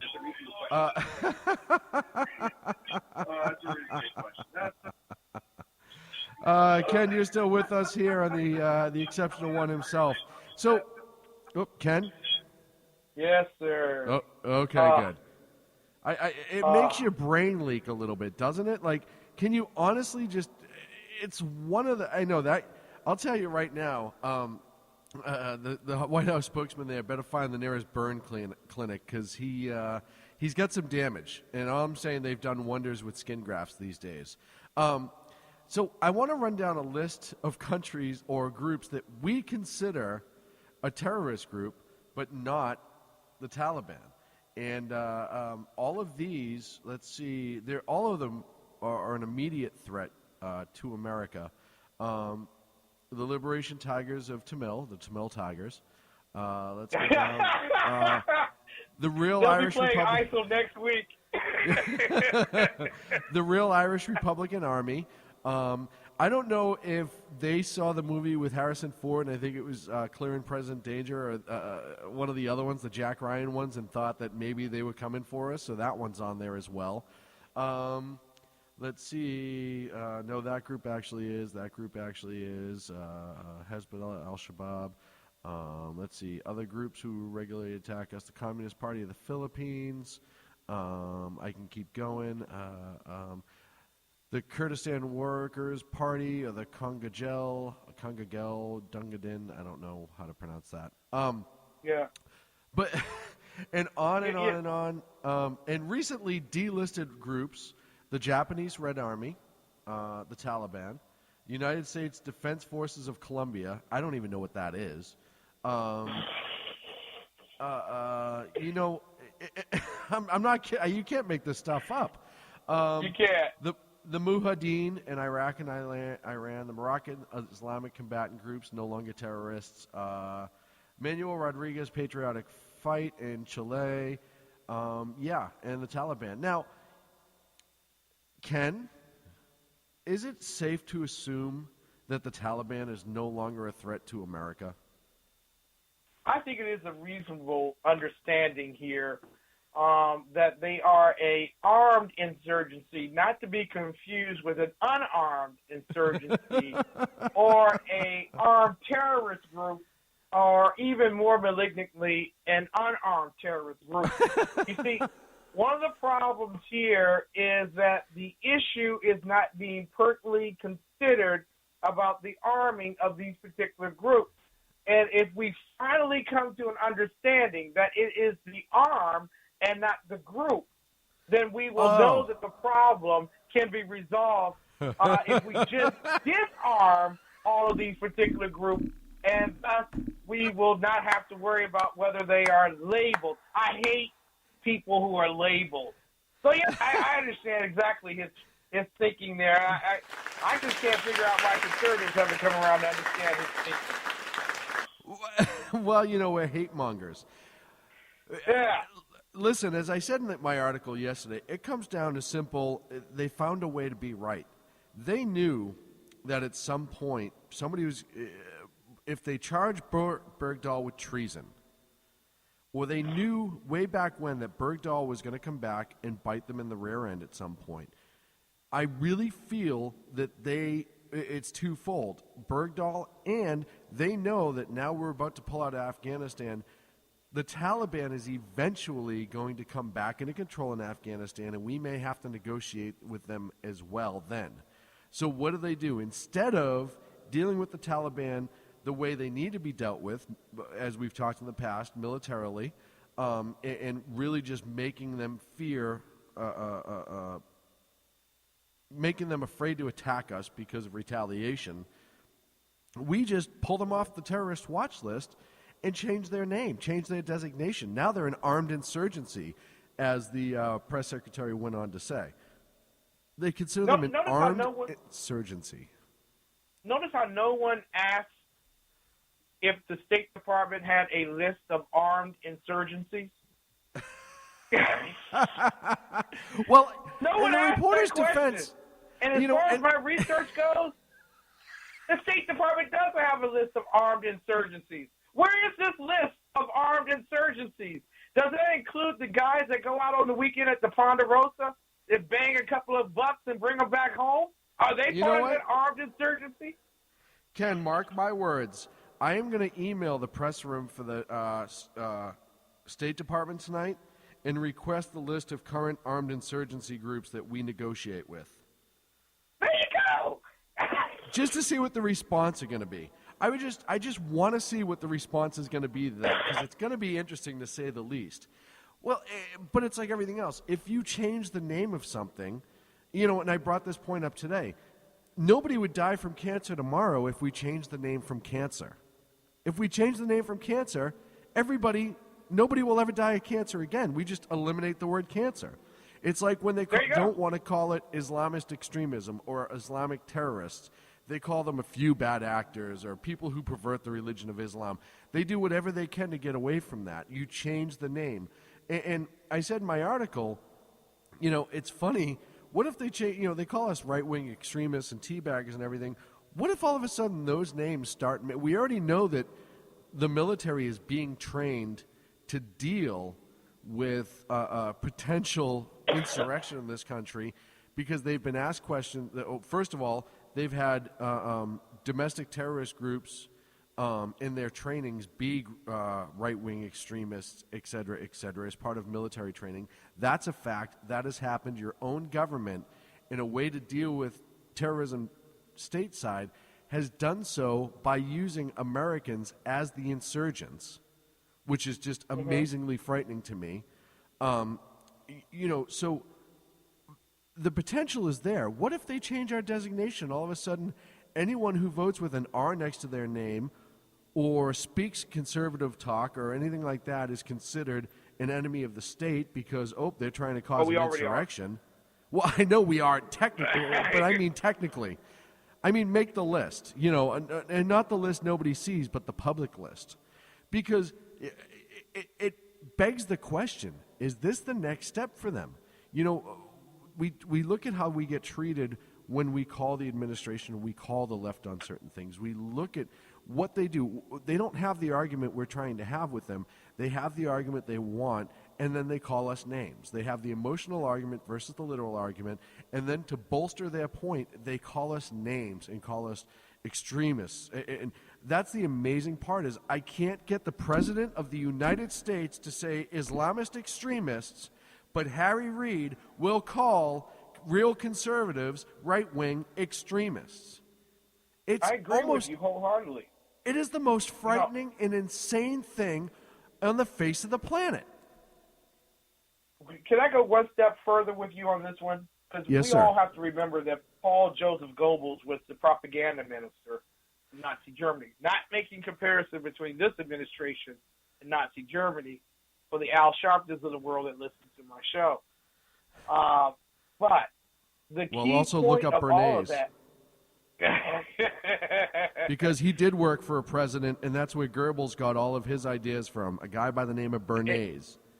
And you know who he worked for, right? Who did he work for? Wilson. He was Wilson's propaganda guy. Woodrow Wilson. Bernays, the first progressive president. There you go. So the bottom line is, who controls the language controls how the propaganda is unrolled. And we've been looking at a propaganda machine working 24/7 since his arrival, before his arrival into the office. I just want to say this in this regard. Let's change cancer to candy. Yep.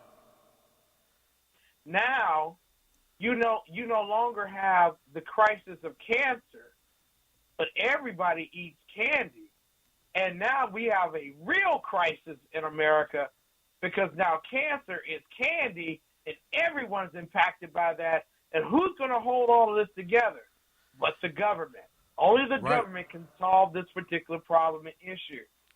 Because they fix so much. Mm-hmm.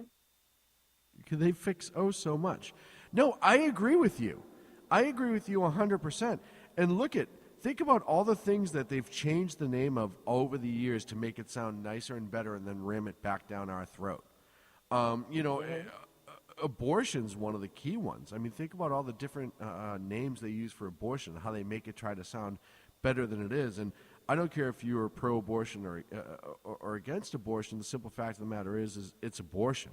When you do it, and I always say this, and we don't talk about abortion a lot in the show because it ends up being such a divisive subject that it's not even worth going into sometimes. But, I always cite when people say, if it's early term abortion, it's not a big deal. And I said, yeah, but if you kill a woman who's 3 weeks pregnant, you can get charged with a double murder. You don't have to know she's pregnant. So, on one hand, the state recognizes that life that early, but on the other hand, they don't. But the things that they've done with abortion and how they've sensationalized it and everything, and they've changed that negative impact, and I understand why they did it is because they wanted it to be a nicer thing. And the left loves to, and everyone in the chat room is nailing it. The left loves to use verbal engineering, as Rick Trader is saying in the chat room right now, to achieve their objective. They don't change what it is; they just change what it's called. So instead of you look at hate crimes, and this is the best example. They coined the term hate crimes, which to me is insane, and I say this all the time because why should one group be treated better than another group when it comes to victimization? Why is this group, if you assault this group, it doesn't matter what you say. I don't care what you say. I don't care what words are involved unless it helps prove the crime. Now, if somebody says, I'm going to kill you, and they shoot a person, all right, then the words are important. But if they're saying horrible names and ethnic slurs and stuff like that, it doesn't matter. You're still committing the crime of violence. That's the one that the problem is. I know we're all emotional boo-boos and everyone gets their feelings hurt, but at the end of the day, I don't care who you punch or why you punch them, the punishment should be the same. But they found a way to lift groups up and make them feel like bigger victims by throwing the name hate crime in front of it. And now everything's a hate crime. An actor got in trouble earlier this week. Oh, Cumberbatch. Yes.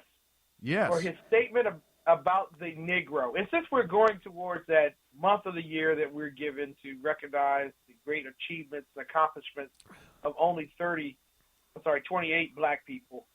Yeah, well, that's one for each day. One for each day. The shortest month of the year, and you get it. Can I go with this real quickly? If white was a problem and was always recognized as evil or related to slavery, how come the name white never changed? Yet the name for blacks changed from blacks to Negro to colored to African American. Yes. Who's controlling the linguistics on this particular matter? As to say that every time you change your name, you're supposed to be significant, but you become insignificant after the name change.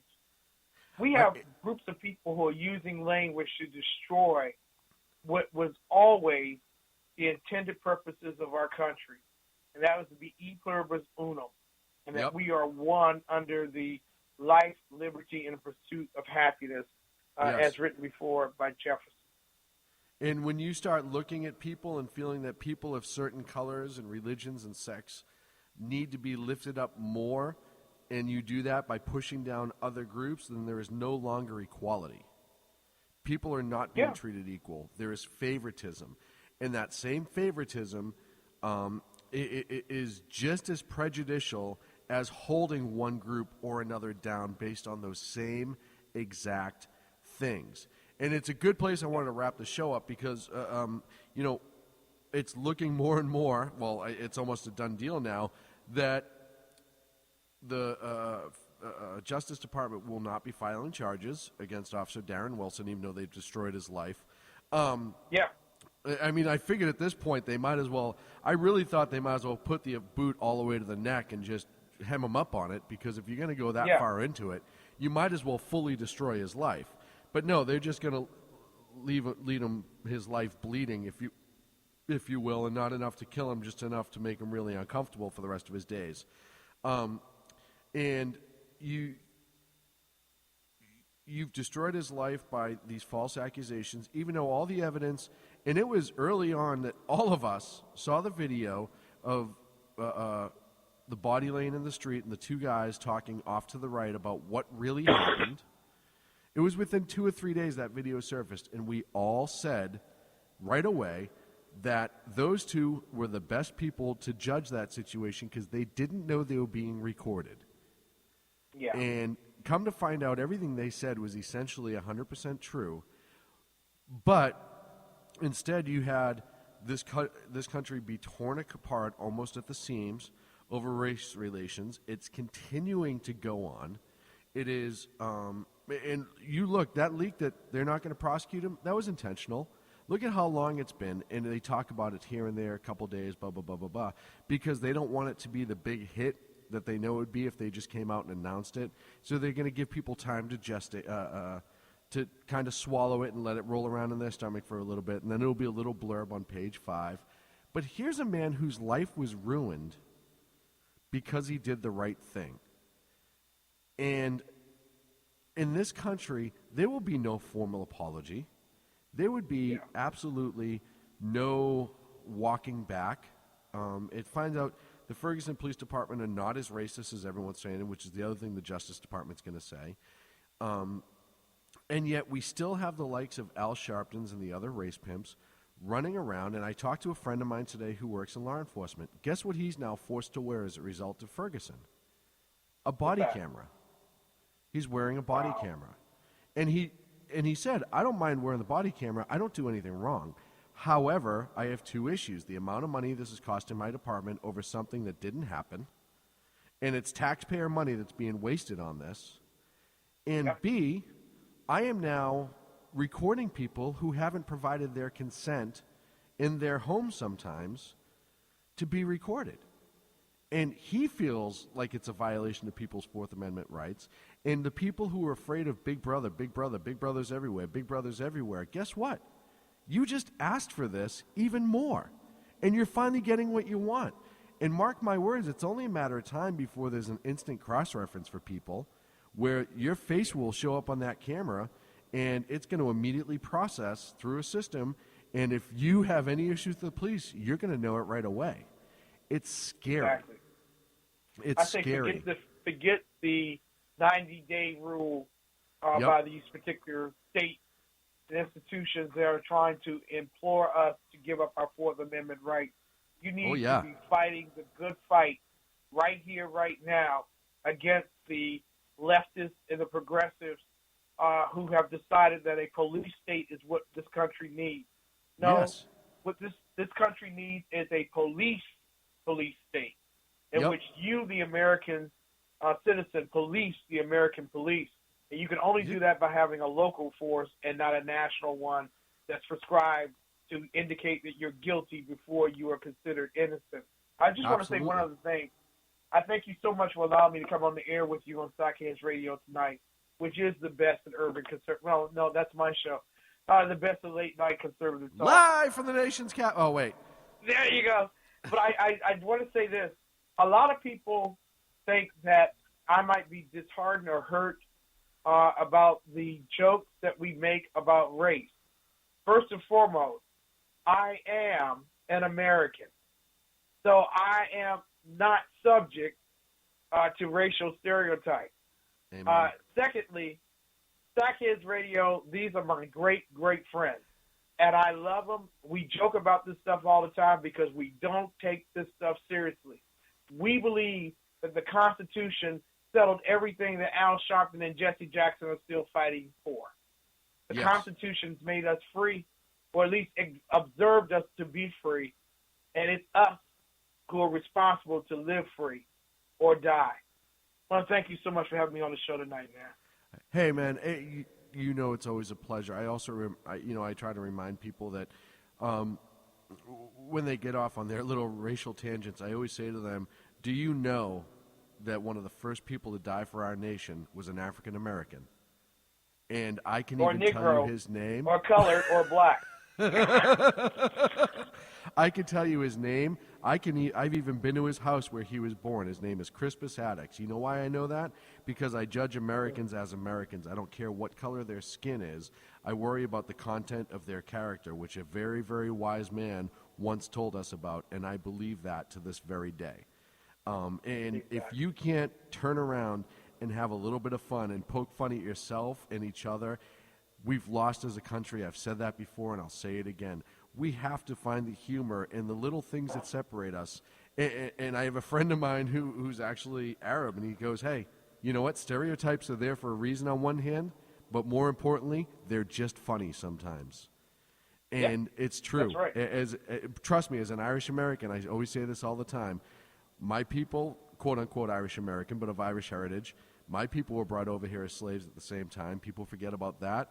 And the term paddy wagon, coined by the New York Police Department, was for my people to be picked up and driven to the cell because they used to call them paddies and they were all drunk on the side of the street. And you know what?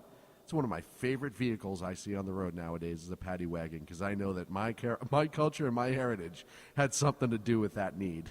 Exactly. Hey, Sean. Sir. Hey, Sean. I'm Irish, too. I know.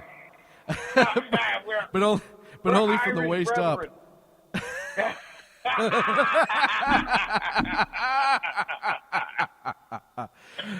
Mr. Exceptional, I know you have to get up early. I appreciate you being with us. Sir. We love you. You know that. And I thank you so much for being with me this evening. I kind of got put out on my own and had a lot of things going on. And once again, always, I knew one of my brothers would come to my side and help me out, and I knew you were there, and God bless you for that. God bless you, sir. Have a wonderful evening. God bless everyone. Look forward to seeing you tomorrow morning at 7 a.m. An American Conservative Exploration of the Inspired Word of God. Love you. Peace. Love you, man. Take care, everyone. Oh! We'll be back. And, hey, we're on next Tuesday night here on the Sackheads Radio Show. Another special edition for us. Tuesday night, 8 p.m., the SHR Media Network. And now, a word from our sponsors. You've been listening to the Evan Miller Report. No, you weren't. That wasn't the Evan Miller Report. Damn it, Soko!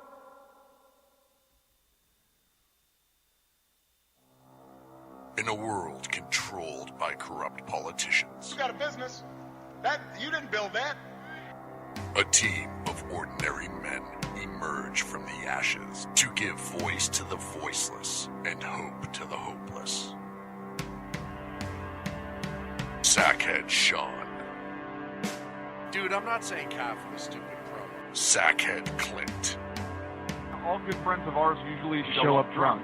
also starring Soko as the producer. I'm a little bit drunk, 'cause I'm drinking. They are the Sackheads Radio Show. Every Wednesday at 8 p.m. Pacific on shrmedia.com.